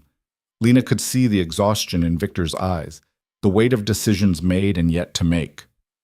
"What if something happens to you?" she asked quietly. "Then Sarah will make sure you're protected until this is over. You'll be taken care of." "I don't want to be taken care of. I want you to come back." Something in Victor's expression cracked. He pulled her close, kissing her hard enough to leave bruises. When they broke apart, his voice was rough. "Then I'll come back. But you stay here. Promise me." "I promise." "Sarah." Victor didn't look away from Lena. "She doesn't leave this floor. Lock it down if you have to." "Understood." The teams assembled. 15 people, all armed, all wearing expressions that said they'd done this before. Victor gave final instructions, checked weapons with practiced ease, and transformed fully into the person who ran an empire built on violence. He paused at the door, looking back at Lena one more time. "I'll be back in 3 hours. Don't do anything stupid while I'm gone." "Same to you."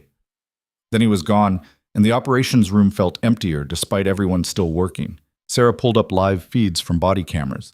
"You don't have to watch this." "Yes, I do." The feeds showed 3 different locations simultaneously. Victor's team approached a warehouse, moving with military precision. The other teams hit their targets at the same time. Lena watched as doors were breached, as people scattered, as violence erupted in 3 places at once. It was clinical, efficient, brutal. Victor's voice came through comms, calm and controlled. "Secure the product. Minimal casualties if possible. We're here for supplies, not bodies." His team moved through the warehouse like they'd practiced it 100 times. Maybe they had.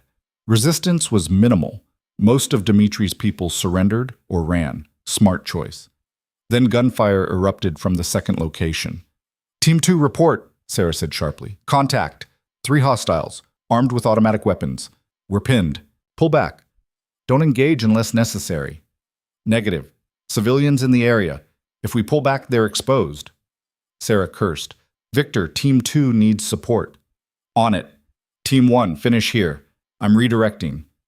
Lena's heart stopped as Victor's feed showed him running, weapon drawn, toward the sound of gunfire. This was real. This wasn't strategy or planning. This was Victor in active danger. The feed showed him reaching Team 2's position.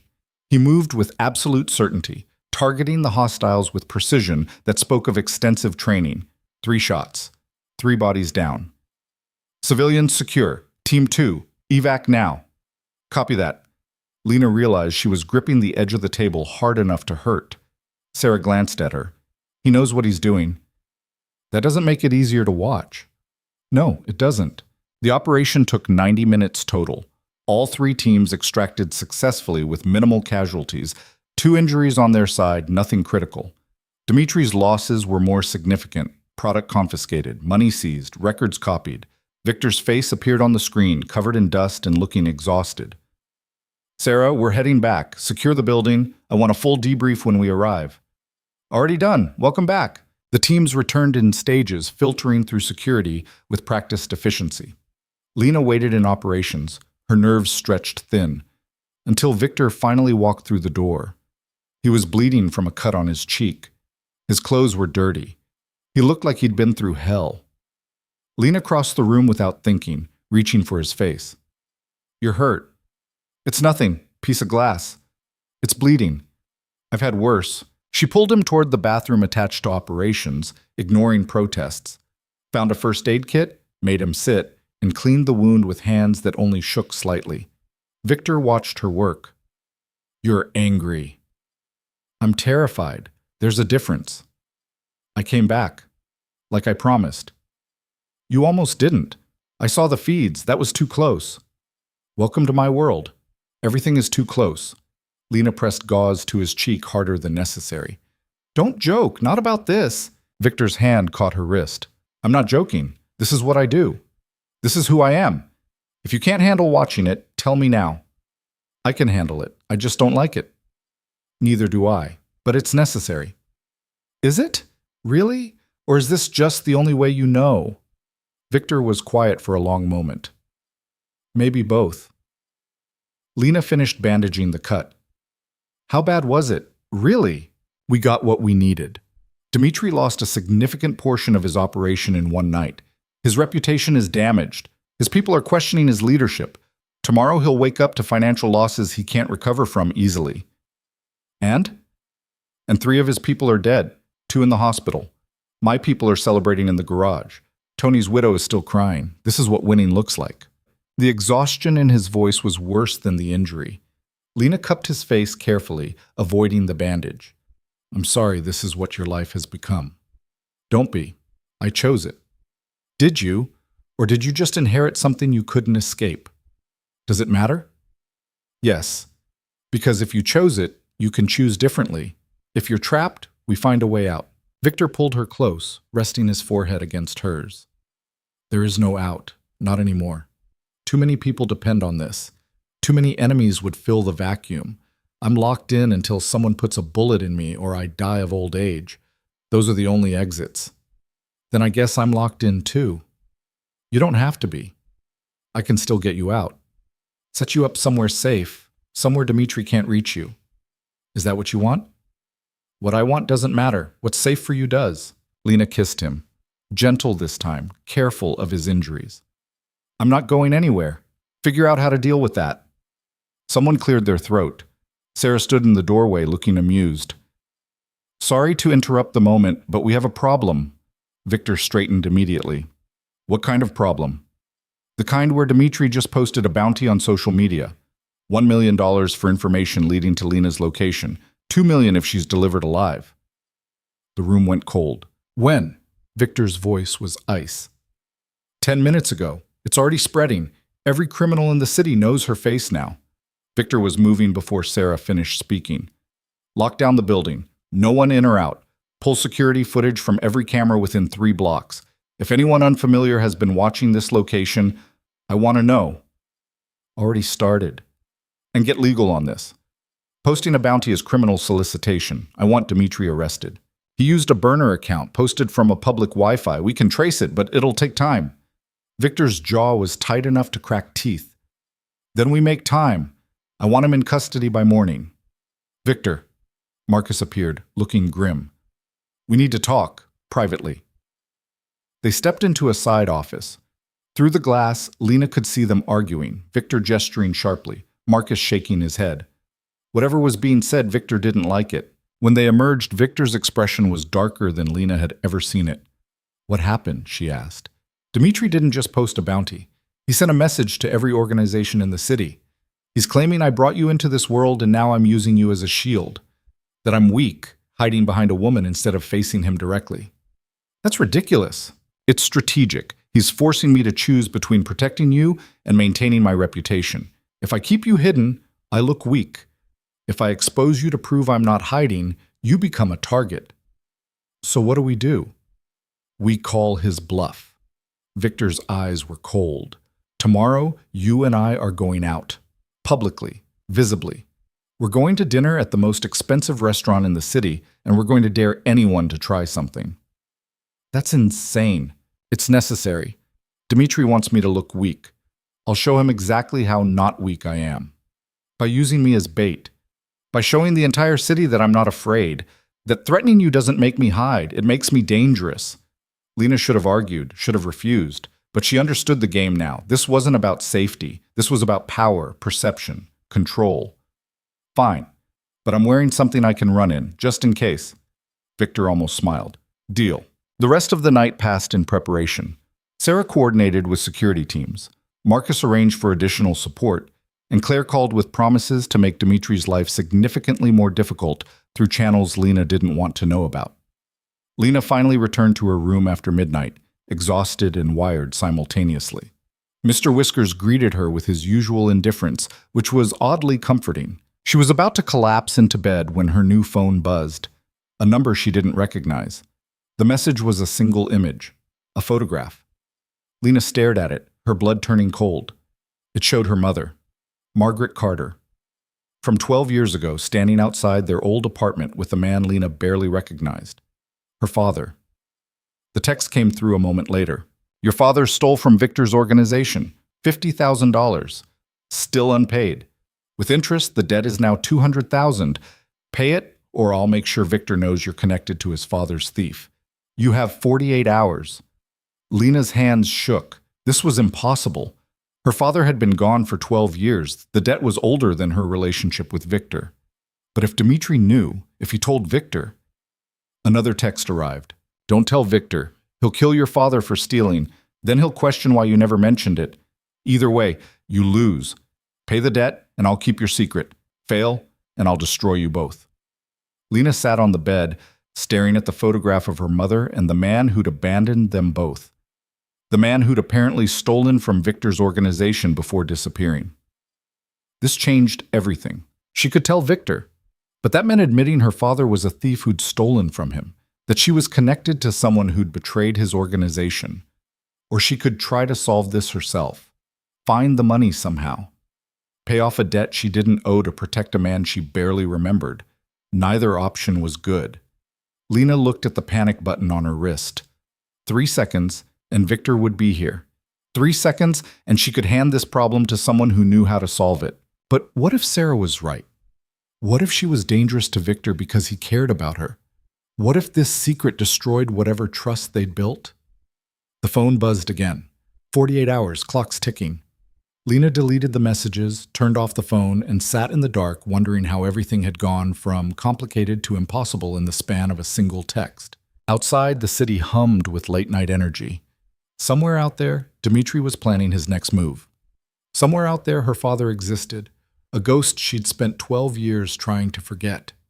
And somewhere across the hall, Victor slept, unaware that the woman he'd sworn to protect was hiding a secret that could destroy them both.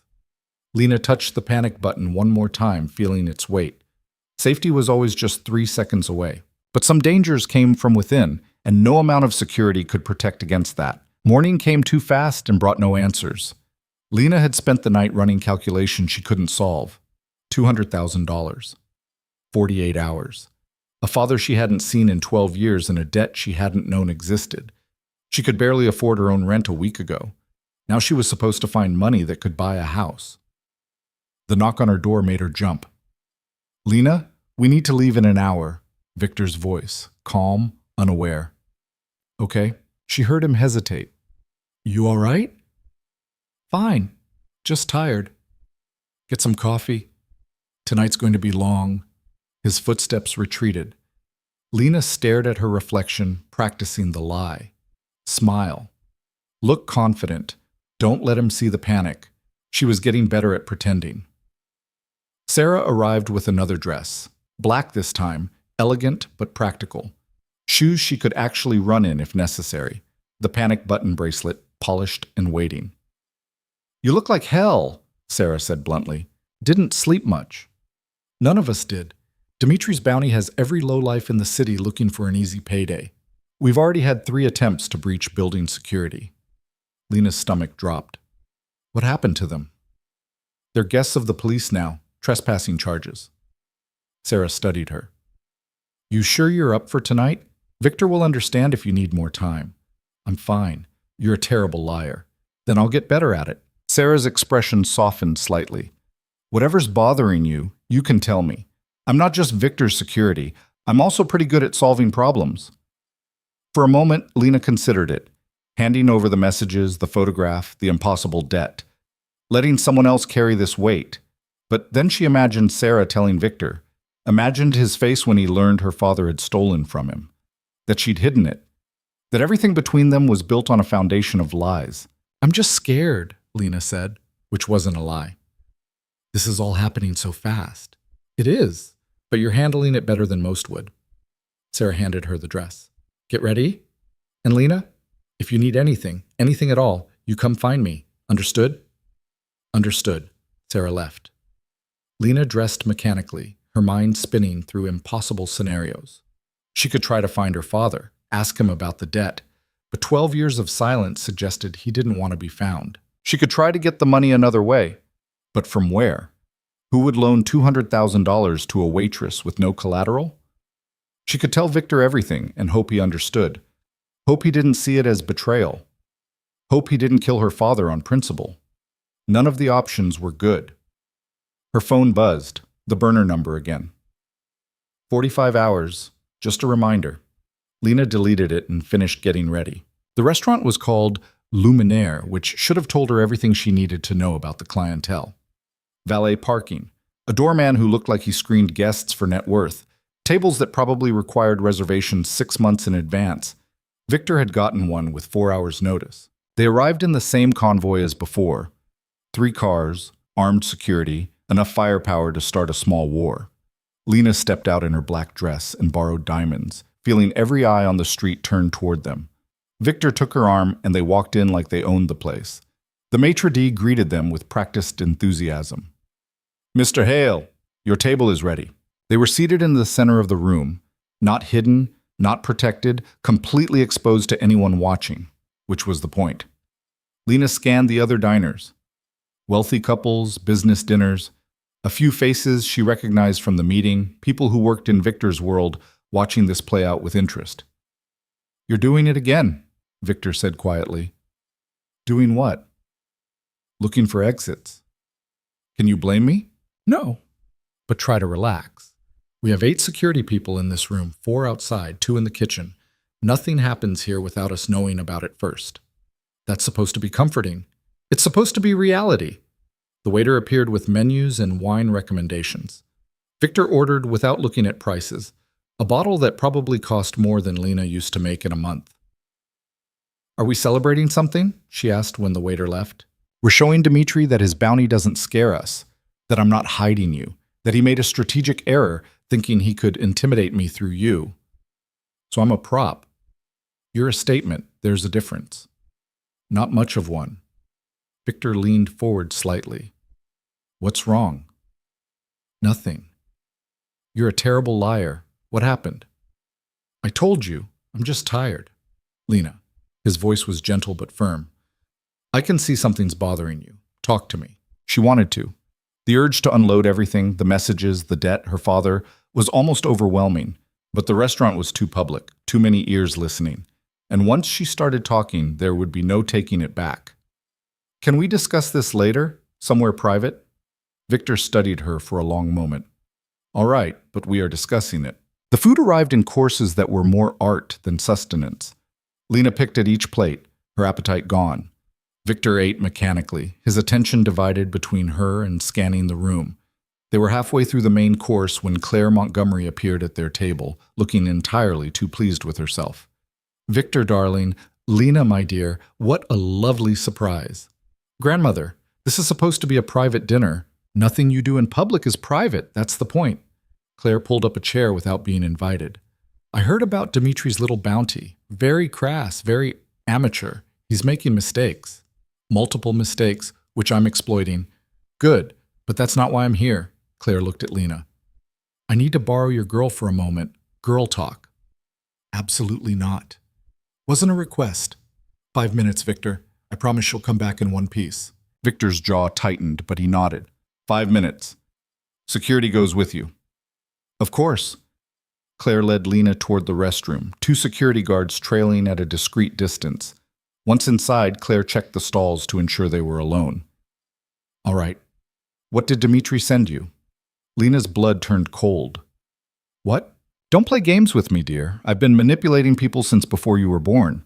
Something happened, something you haven't told Victor, and based on your expression tonight, it involves Dimitri." "I don't know what you're talking about." Claire sighed. "Your father is Robert Carter. He worked briefly for Victor's father 15 years ago. He stole $50,000 and disappeared. The debt, with interest, is now substantial. And Dimitri somehow found out and is using it to leverage you." Lena's knees went weak. "How did you—" "I did my homework when Victor first mentioned you. I always research the people in my grandson's life. I found your father's name in old files. Made the connection. Didn't think it was relevant until I saw your face tonight." Claire's expression was sympathetic. "What does Dimitri want?" $200,000, 48 hours. Or he tells Victor everything. And you're trying to figure out how to pay a debt you don't owe to protect a father who abandoned you and a relationship that's barely started. When you say it like that, it sounds stupid. It's not stupid. It's human. But it is the wrong choice." Claire took Lena's hands. "Listen to me very carefully. If you pay Dimitri, he owns you. He'll demand more. He'll use this to control you, to get to Victor through you. The debt never ends. But if I tell Victor, he'll handle it. Yes, he'll be angry. Yes, it will be complicated. But he won't blame you for your father's mistakes. Victor understands that we don't choose our families. His security chief told me I'm dangerous to him, that I could hurt him. You could, but hiding this, that's how you actually will." Claire squeezed her hands. "Tell him tonight, before Dimitri forces your hand. Give Victor the choice of how to handle this instead of having it weaponized against him. What if he doesn't understand? Then he's not the man I think he is. But I've known Victor his entire life. He values honesty above everything else. Give him the truth and let him decide what to do with it." Lena's eyes burned. "I'm scared." "Of course you are. Vulnerability is terrifying, but it's also the only way to build something real." Claire released her hands. "Now, we're going back out there. You're going to eat your overpriced meal, and then you're going to take my grandson somewhere private and tell him everything. Understood?" "What if this ruins everything?" "Then it was already ruined, and you're just finding out sooner rather than later. But I don't think it will. I think Victor is ready for someone who's honest about their mistakes, even inherited ones." They returned to the table. Victor stood when they approached, his eyes searching Lena's face. "Everything all right?" "We're fine," Claire said cheerfully. "Just discussing the importance of honesty in new relationships. I'll leave you two to your dinner. Victor, call me tomorrow. We need to discuss next steps with Dimitri." She left with a knowing smile that made Lena both grateful and terrified. Victor waited until she was gone. "What did she say to you?" "That I should trust you." "With what?" "I'll tell you, just not here." Victor's expression darkened. "Lena, please, just let me finish dinner without falling apart in public. Then we can go somewhere private and I'll explain everything." He didn't look happy, but he nodded. "All right, but no more secrets after tonight."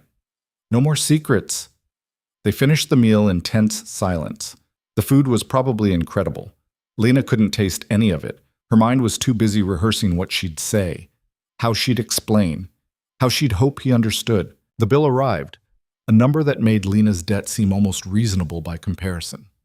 Victor paid without blinking. Ready to go? Not even slightly, but let's go anyway.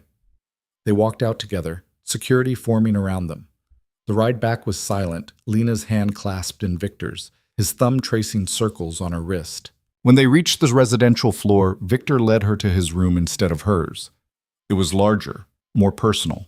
Books on shelves, a desk with papers, signs that someone actually lived here instead of just existing. Talk to me, he said, closing the door. Whatever it is, just say it.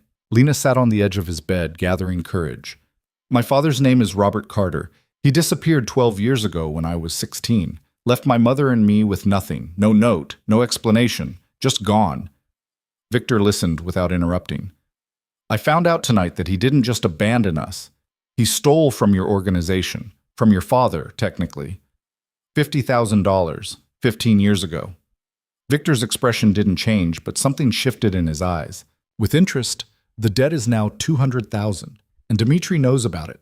He contacted me last night, sent me a photograph of my father with my mother, demanded I pay the debt or he'd tell you everything, said you'd kill my father for stealing, that you'd question why I never mentioned it. You didn't know, Victor said quietly. No, I swear I had no idea. I haven't seen my father since I was 16. I don't even know if he's alive. He's alive. In Las Vegas last I heard, working under a different name. Victor rubbed his face. I knew about the theft. It's in the files, small enough that my father didn't pursue it aggressively. Robert Carter just disappeared and we moved on. You knew? I knew there was a Robert Carter who stole from us 15 years ago. I didn't connect it to you until just now. Lena's stomach twisted. Are you angry? At your father? Yes. At Dmitri for using this against you? Absolutely. At you? Victor crossed to where she sat, kneeling so they were eye level. No, you didn't do anything wrong. I should have told you immediately when Dmitri contacted me. Probably, but I understand why you didn't. You were scared. You were protecting yourself. That's human. Your grandmother said the same thing. She's smart like that. Victor took her hands. Here's what's going to happen. First, you're going to give me your phone so I can see exactly what Dmitri sent you. Second, we're going to find your father. Third, we're going to settle this debt permanently. I don't have $200,000. I do, and this isn't your debt to pay anyway. I can't let you do that. You're not letting me do anything. I'm choosing to handle a 15-year-old problem that should have been resolved properly the first time. Victor's grip tightened slightly. Your father stole from my organization. That's between him and me. It has nothing to do with you. Dmitri will still use this against us. Let him try. I'll bury him so deep he'll wish he'd never heard your name. The fierceness in Victor's voice should have been frightening. Instead, Lena felt something loosen in her chest. I was terrified you'd blame me. For your father's choices? That would make me a hypocrite. I've spent my entire adult life trying not to be defined by mine. Victor pulled her close. Listen to me. Your father's mistakes are not yours. His debts are not yours. The only thing you did wrong was trying to handle this alone instead of trusting me. I barely know you. You know me well enough to be here. Well enough to stay when everyone else would have run. Well enough to tell me the truth even when it terrified you. He kissed her forehead. That's more than most people manage in years. Lena buried her face against his shoulder, letting the fear finally break. What happens now? Now you give me that phone. Then you sleep. Tomorrow, we deal with Dmitri. And after that, we find your father and settle this properly. What if I don't want to see him? Then you don't. But we still need to close this chapter. Make it clear that his debt is paid and he has no claim on you anymore. He never did. Legally, maybe. But emotionally? Victor pulled back to look at her. You've been carrying his abandonment for 12 years. Time to put it down. Lena handed him the burner phone. Victor scrolled through the messages, his expression growing darker with each word. Did you respond? No, I didn't know what to say. Good. Don't give him anything to work with. Victor pulled out his own phone, typing rapidly. Sarah, I need a full workup on Robert Carter. Last known location, Las Vegas. Priority 1. He set both phones aside and turned his full attention back to Lena. How are you really doing? I feel like I've been running since Christmas Eve and I just now stopped long enough to realize how tired I am. That's fair. This has been an intense week. Understatement of the century. Victor almost smiled. Stay here tonight. I don't want you alone while processing all this. Won't that complicate things? Things are already complicated. Might as well be complicated together. Lena found herself laughing despite everything. Your grandmother would be proud of that logic. She usually is. They settled into a routine that felt surprisingly natural. Victor loaned her clothes to sleep in. They talked about nothing important. Books, movies, the kind of casual conversation that had been impossible with everything else happening. Eventually, exhaustion won. Lena woke hours later to find Victor at his desk, working in the dim light of a laptop. His shirt was off, revealing scars she'd suspected but hadn't seen, evidence of a life lived dangerously. What time is it? She asked. 4 a.m. Sorry, didn't mean to wake you. Can't sleep? Rarely do. Too much happening. He closed the laptop. Sarah found your father. He's in Las Vegas like I thought, working at a casino under the name Robert Sanderson. Lena sat up. That was fast.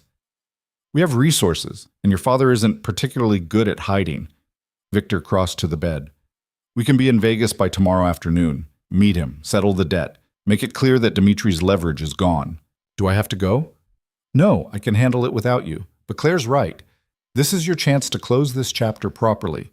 Face the man who abandoned you. Tell him exactly what his choices cost. What if I don't want closure? Then you don't go, and I handle it as a business transaction. Your choice. Lena thought about her mother. Working 3 jobs. Dying exhausted and alone. About 12 years of wondering why she hadn't been enough to make her father stay. I want to go. I want him to see what I became without him. Then we go together. Victor lay down beside her, careful to maintain space. Try to sleep. Tomorrow's going to be complicated. Everything with you is complicated. True, but at least it's never boring. Lena shifted closer, testing boundaries. Victor's arm came around her, pulling her against his chest. His heartbeat was steady, grounding. Thank you, she said quietly. For what? For not making me feel broken for having a broken family. We're all broken. It's what we do with the pieces that matters.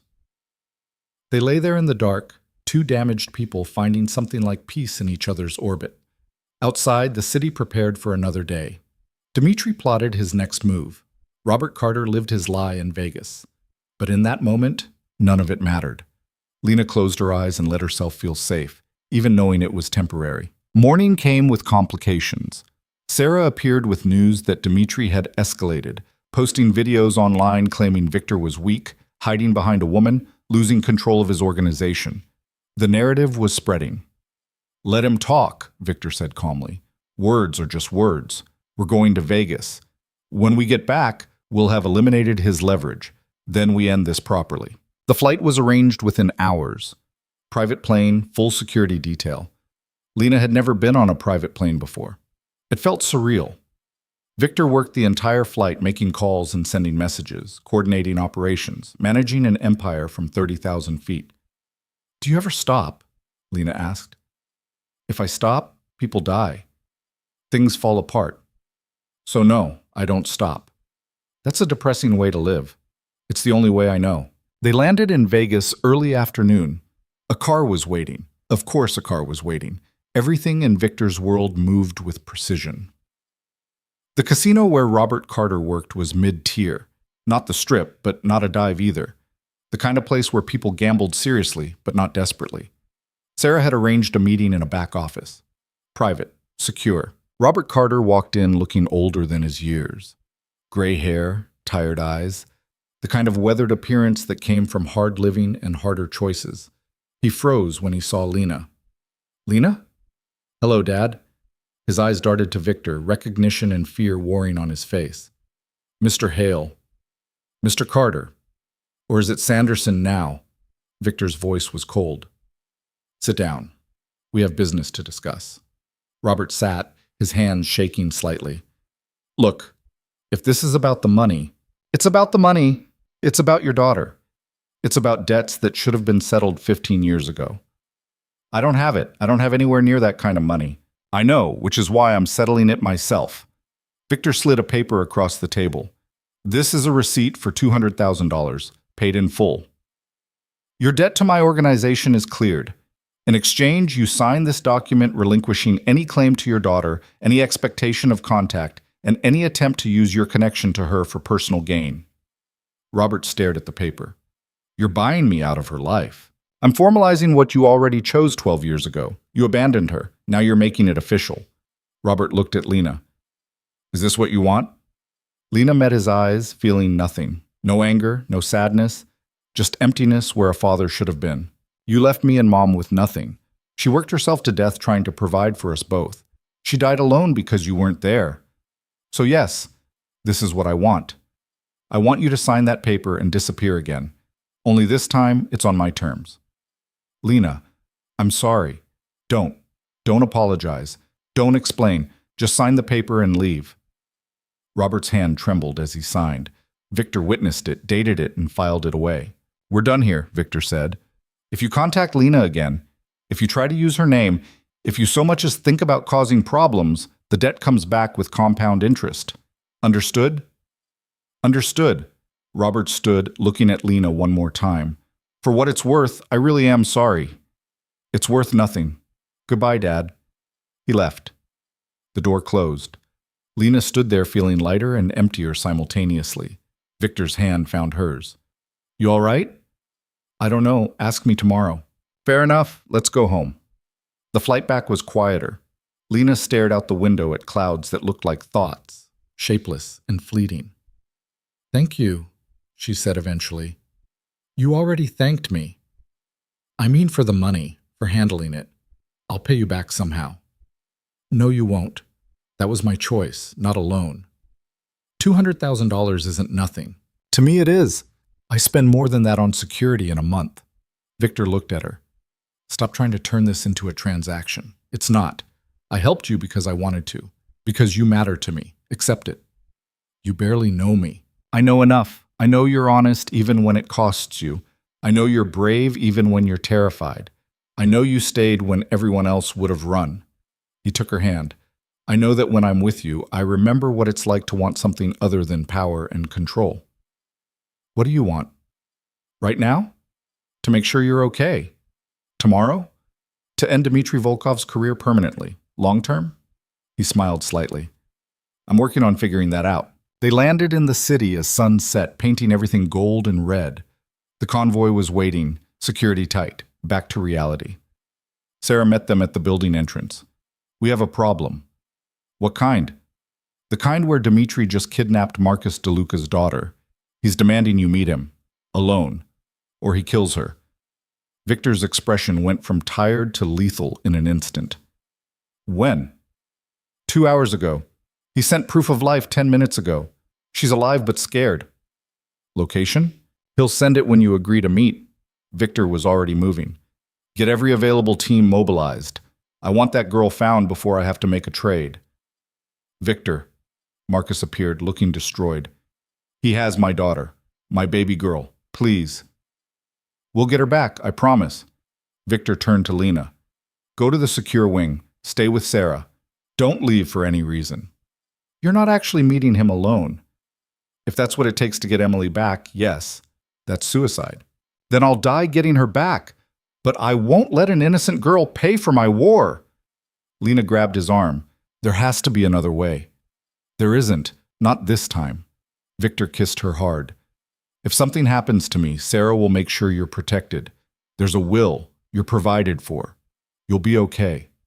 I don't want your money. I want you to come back. Then I'll try very hard to make that happen. He left with Marcus and half the security team.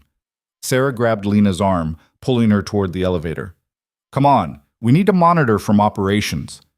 They reached the control room. Screens showed teams deploying across the city. Phone lines lit up with incoming intelligence. This was war, playing out in real time. Sarah coordinated with military precision. Team 3? Check the warehouse district. Team 5, shipping yards.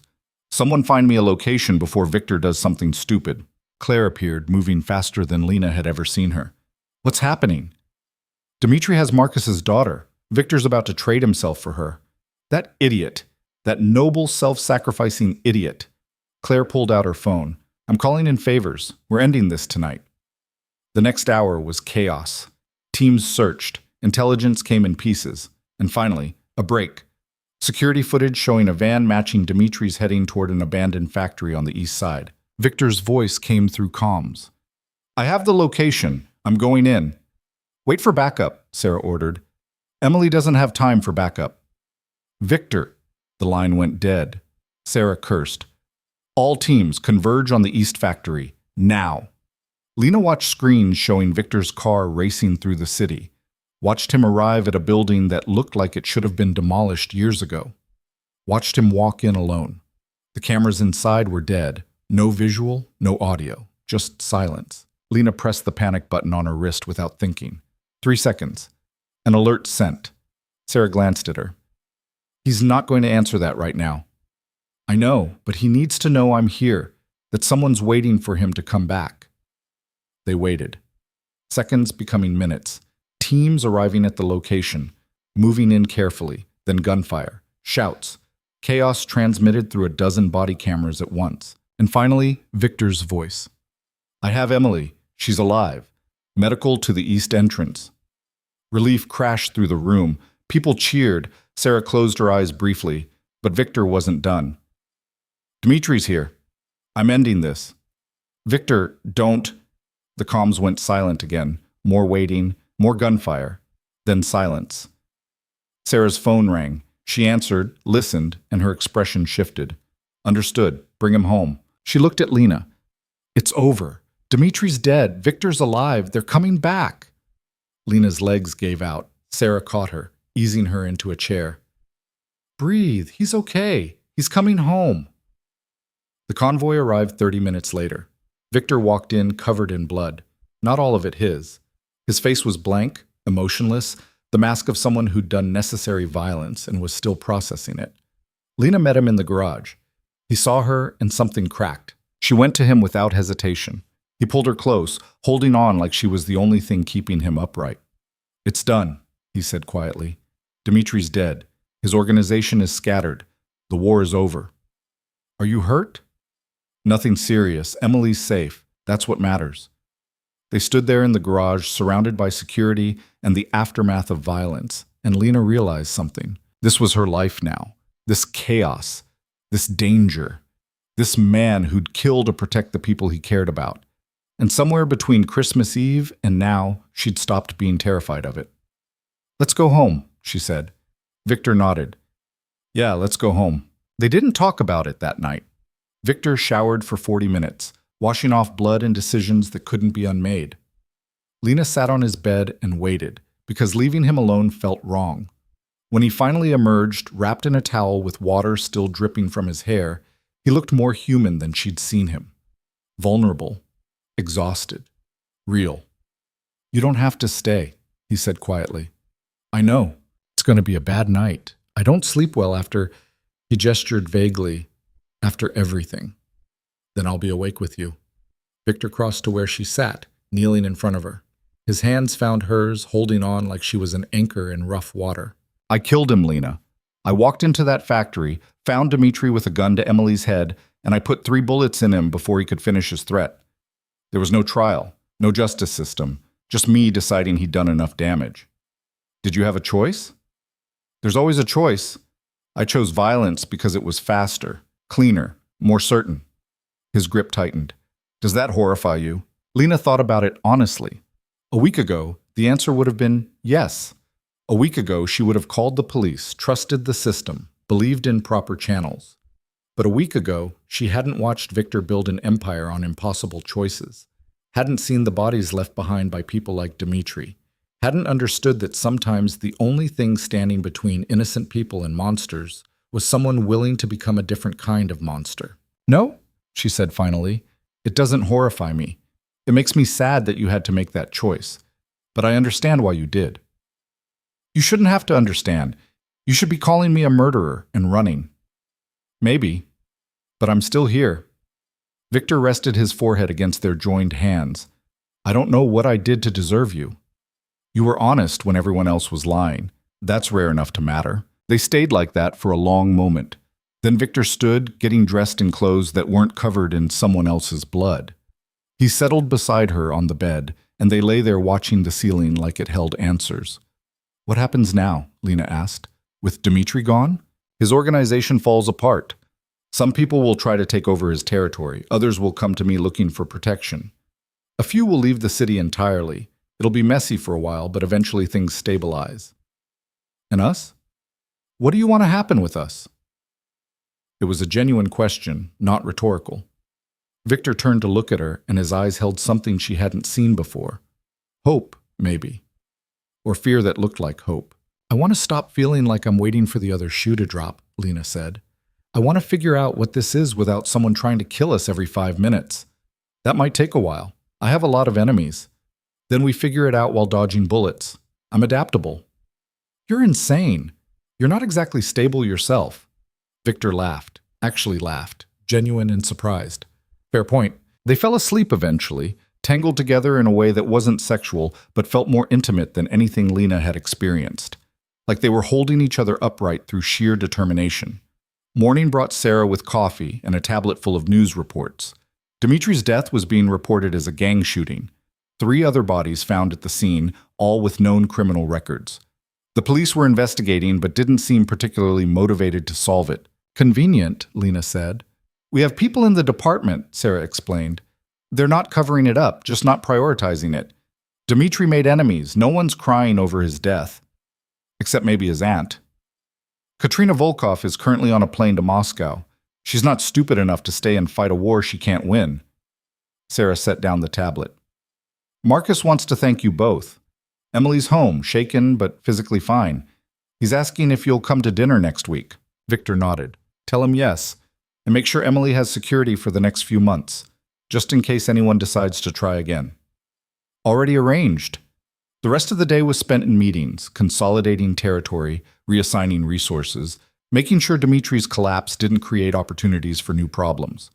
Lena sat through most of it, learning the structure of Victor's world, how decisions were made, how power flowed, how violence was always an option but rarely the first one. By evening, she was exhausted from information overload. "I need air," she told Victor. "Can we go somewhere that isn't this building?" "Where did you have in mind?" "I don't know. Somewhere normal. A park, coffee shop, anywhere people aren't planning criminal enterprises." Victor considered it. "There's a park 2 blocks away. We can walk there if you don't mind security trailing us. I'm getting used to the entourage." They walked through the city as the sun set, surrounded by guards trying to look casual and failing. The park was small. A few benches, some struggling trees, a playground where kids shrieked with the kind of joy that came from not knowing how complicated the world really was. Lena and Victor sat on a bench watching them play.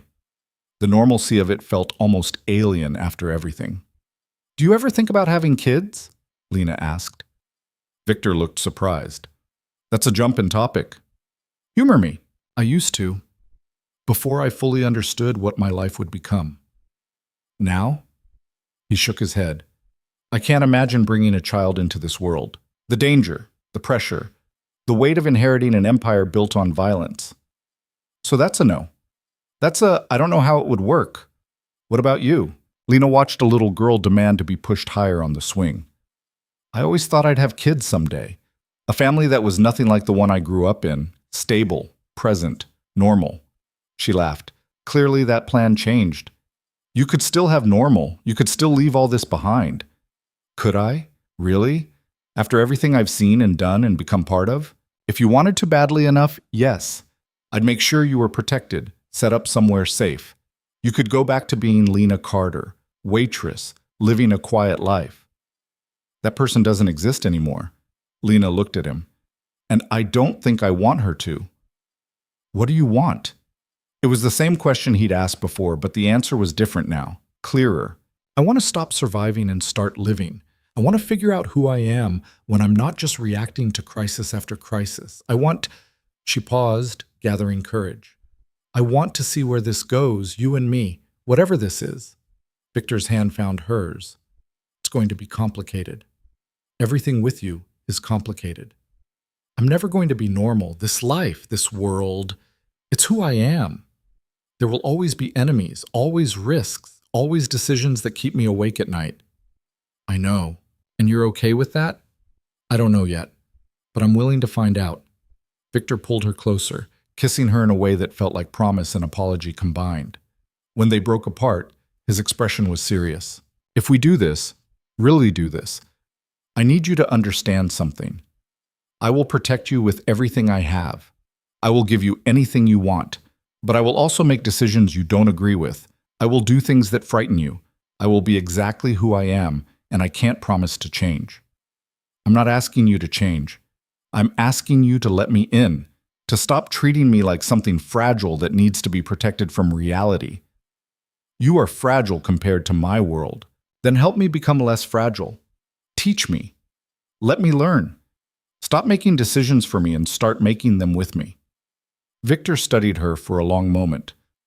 You're asking to become part of the organization, officially. I'm asking to be your partner, in whatever way that looks like. That's dangerous. So is crossing the street. At least this way the danger means something. A child's ball rolled toward them.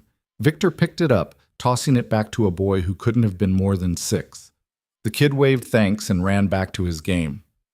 I used to come here as a kid, Victor said quietly, before my father died, before I understood what I'd inherit. I'd sit on this exact bench and read while he handled business nearby. I thought the world was simple then. When did you realize it wasn't? The day he died. I was 23. Someone put a bullet in him over a territory dispute. I inherited everything. The business, the enemies, the weight of keeping hundreds of people employed and protected. I became an adult in about 5 seconds. That's too young. Most people don't get to choose when they grow up. Trauma makes that decision for them. Lena thought about her own moment, watching her mother's casket being lowered into the ground, understanding she was truly alone. I was 25 when my mom died. I thought I'd been an adult for years, but that's when it actually hit. No safety net, no one to call when things went wrong. Just me. We're both orphans then, just different kinds. Maybe that's why this works. We understand what it's like to have no one. You have me now, for whatever that's worth. It's worth more than you think. They sat there until the park emptied, until the streetlights flickered on, until security started looking nervous about the exposure. Walking back felt different, like they'd crossed some invisible line into something more permanent. Claire was waiting in the building lobby, looking pleased with herself. There you are. I was beginning to think you'd run off to elope without inviting me. Grandmother, what are you doing here? Celebrating, obviously. Dimitri is dead, the war's over, and you two are finally figuring out what everyone else already knew. She kissed Victor's cheek, then Lena's. Come. I'm taking you both to dinner. A proper one, without security concerns or business discussions. Just family. We're not married, Lena pointed out. Details. You're close enough. Claire linked arms with both of them. Now, I've made reservations at that Italian place you like, Victor. The one with the wine your father used to steal from. Dinner was surprisingly normal. Claire told stories about Victor as a child, the time he tried to negotiate better bedtime terms at age 7, the phase where he only spoke in chess analogies, the first time he realized his father wasn't a legitimate businessman. He came to me crying, Claire said. Must have been 14. Said he'd figured out what his father really did and didn't know how to process it. I told him the truth, that power isn't inherently good or evil. It's what you do with it that matters. What did he do? Lena asked. He stopped crying, started learning, decided that if he was going to inherit an empire, he'd run it better than his father did. Claire smiled at Victor. And he has. Your father ruled through fear. You rule through respect. That's growth. I still use fear when necessary. Of course. But it's not your first tool anymore. That matters. The conversation shifted to lighter topics. Claire's travels, Lena's adjustment to her new life, the logistics of integrating someone into an organization built on secrets. You'll need a role, Claire said to Lena. Something official. Otherwise, people won't know how to categorize you, and that creates uncertainty. What kind of role? Whatever you want. Victor has legitimate businesses that need management, real estate, investments, technology ventures. Pick something that interests you. I was a waitress 2 weeks ago. I don't have business experience. You managed difficult customers, juggled multiple priorities, and survived on tips alone. Those are valuable skills. The rest you can learn. Claire leveled a look at Victor. Unless you're planning to keep her locked in a tower like some Victorian damsel, I'm planning to let her decide what she wants to do. Good answer. Lena considered it. A week ago, the idea of managing anything more complex than a shift schedule would have been absurd. Now? She'd negotiated with crime lords, faced her absent father, survived attempts on her life. Maybe she was more capable than she'd given herself credit for. I want to learn the real estate side, she said. I grew up in apartments that were barely livable. I'd like to be part of creating better ones. Victor looked surprised. That's the most legitimate part of my operation. Good. I'd like to balance out all the illegitimate parts. Claire laughed. I knew I liked you for a reason. They finished dinner sometime after midnight. Claire left with promises to set up meetings with the property management team. Victor and Lena returned to the building, to the secure wing, to a life that was starting to feel less temporary. The weeks that followed developed a rhythm. Lena learned the business during the day: property values, tenant relations, development deals. She discovered she was good at it, good at seeing potential where others saw problems, good at talking to people without the pretense that came from Victor's world. At night, she learned Victor, his routines, his nightmares, the way he worked until exhaustion forced him to stop, the way he checked security feeds compulsively, the way he relaxed gradually when she reminded him he was allowed to be human. 3 months after Dimitri's death, Marcus threw a party celebrating Emily's graduation. The house was full of people from Victor's organization, the legitimate and less legitimate sides mixing freely. Lena found herself talking to Sarah in a corner, watching Victor navigate the crowd. He's different with you, Sarah observed. Different how? Lighter. He smiles more, makes jokes that aren't sarcastic, actually leaves work at reasonable hours sometimes. Sometimes is generous. For him, it's revolutionary. Sarah sipped her drink. I was wrong, when I said you were dangerous to him. Were you? You are dangerous, but not in the way I meant. You're dangerous because you make him want things he'd given up on. That's terrifying for someone who's spent a decade building walls. What kind of things? Normal, family, a future that isn't just about survival and succession. Sarah smiled. Don't break his heart. I've gotten used to him being happy. Victor appeared, sliding an arm around Lena's waist. What are you two conspiring about? Your happiness, Sarah said. We've decided to allow it, conditionally. How generous. We're very magnanimous. Sarah excused herself, leaving them alone in their corner. Having fun? Victor asked. Actually, yes. Is that weird? That you're having fun at a party full of criminals? A little. But I'll allow it. They watched Marcus dance with Emily, both of them laughing at his terrible rhythm. Watched Claire hold court with a group of investors, charming money out of them without them realizing it. Watched people who'd spent years in violence and darkness find moments of light. I want to ask you something, Victor said quietly. And you can say no. That's ominous. It's not meant to be. He turned to face her fully. Move in with me, officially. Not just staying in my room because it's convenient. Actually combining our lives. Lena's heart did something complicated. We've known each other 4 months. I know, it's too fast, too soon. But I'm tired of pretending this is temporary. Tired of holding back because it's practical. What changed? You did. I did. We did. Victor took her hands. I spent 10 years convinced I'd die alone because that was safer than letting anyone close. Then you showed up and ruined that plan entirely. So now I'm making a new plan, and it involves you being a permanent part of my life instead of a beautiful interruption. That's the closest you've come to a romantic speech. I'm working on it. Is it working? Lena pretended to consider. I have conditions. Name them. I get to keep Mr. Whiskers even though he hates everyone including you. I get my own space for when you're being impossible. And you stop trying to protect me from everything. I'm part of this now. Treat me like a partner, not a liability. Done. Anything else? Yeah. You have to actually try to be happy instead of just surviving. Deal? Victor pulled her close, kissing her in front of everyone like he didn't care who saw. When they broke apart, he was smiling in a way that made him look years younger. Deal. The party continued around them.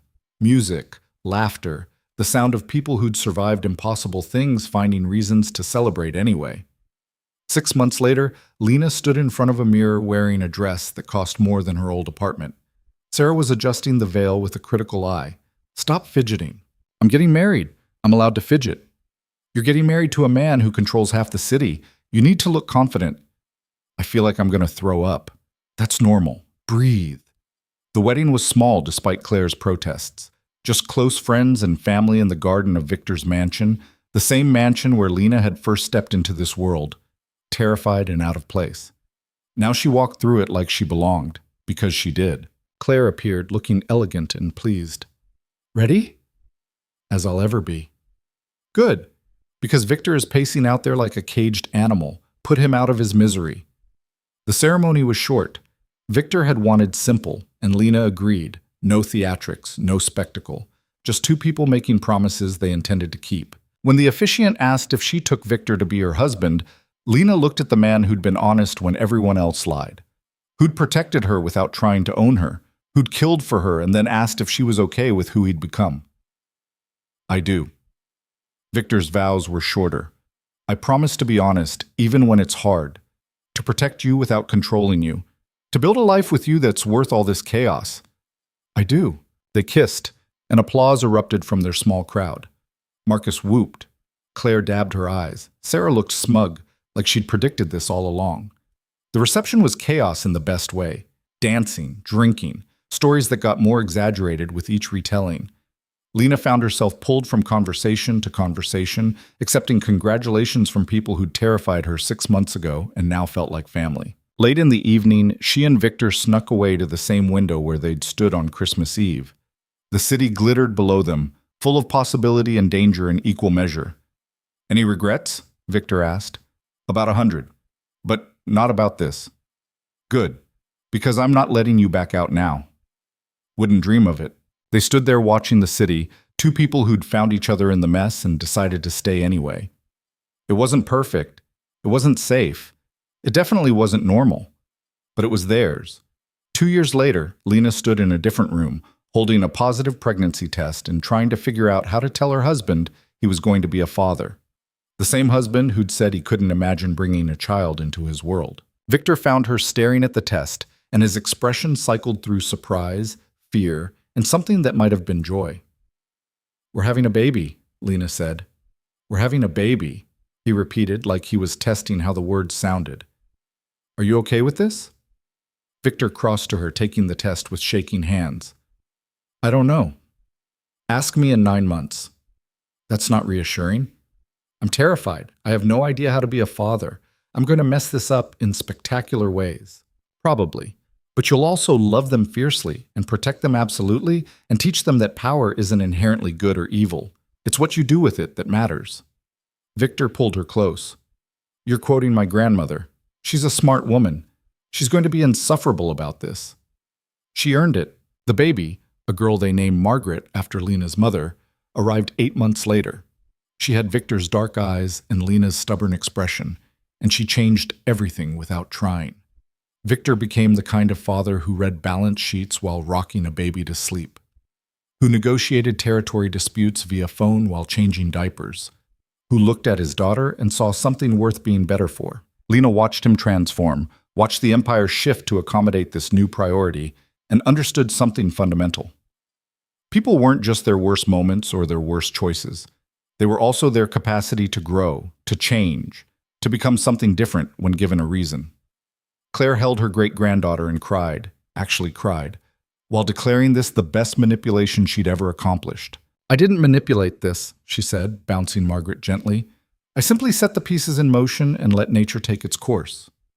You paid me $5,000 to have dinner with your grandson, Lena reminded her. Best investment I ever made. 5 years after that Christmas Eve dinner, Lena Carter Hale stood in the property management office she now ran, looking at development plans for affordable housing in the neighborhood where she'd grown up. The same neighborhood where her mother had worked 3 jobs, where Lena had learned that surviving wasn't the same as living. She was building something better. Not perfect, not without complications, but better. Victor appeared in the doorway, Margaret on his hip chattering about something that happened at preschool. He looked tired. Running an empire while raising a child would do that. but also content in a way Lena had never seen in those early days. "Ready to go home?" he asked. "Yeah. Let me just finish this." "Take your time. We'll wait." Lena signed off on the plans, gathered her things, and joined her family. They walked through the building together, past security who waved to Margaret, past employees who'd learned to respect Lena's judgment on property development, past all the trappings of a life she couldn't have imagined choosing. But she had chosen it. Every day, she chose it. Not because it was safe or simple or normal, because it was real, because it was hers, because somewhere between terror and trust, she'd found something worth building. The city glittered beyond their car windows as they drove home. The same city where people made impossible choices every day, where power corrupted and redeemed in equal measure, where survival and living were separated by nothing more than courage and connection. Margaret fell asleep against her father's shoulder. Victor's hand found Lena's across the seat, and for a moment everything was exactly as it should be. Complicated, dangerous, imperfect, but theirs. And in the end, that was enough.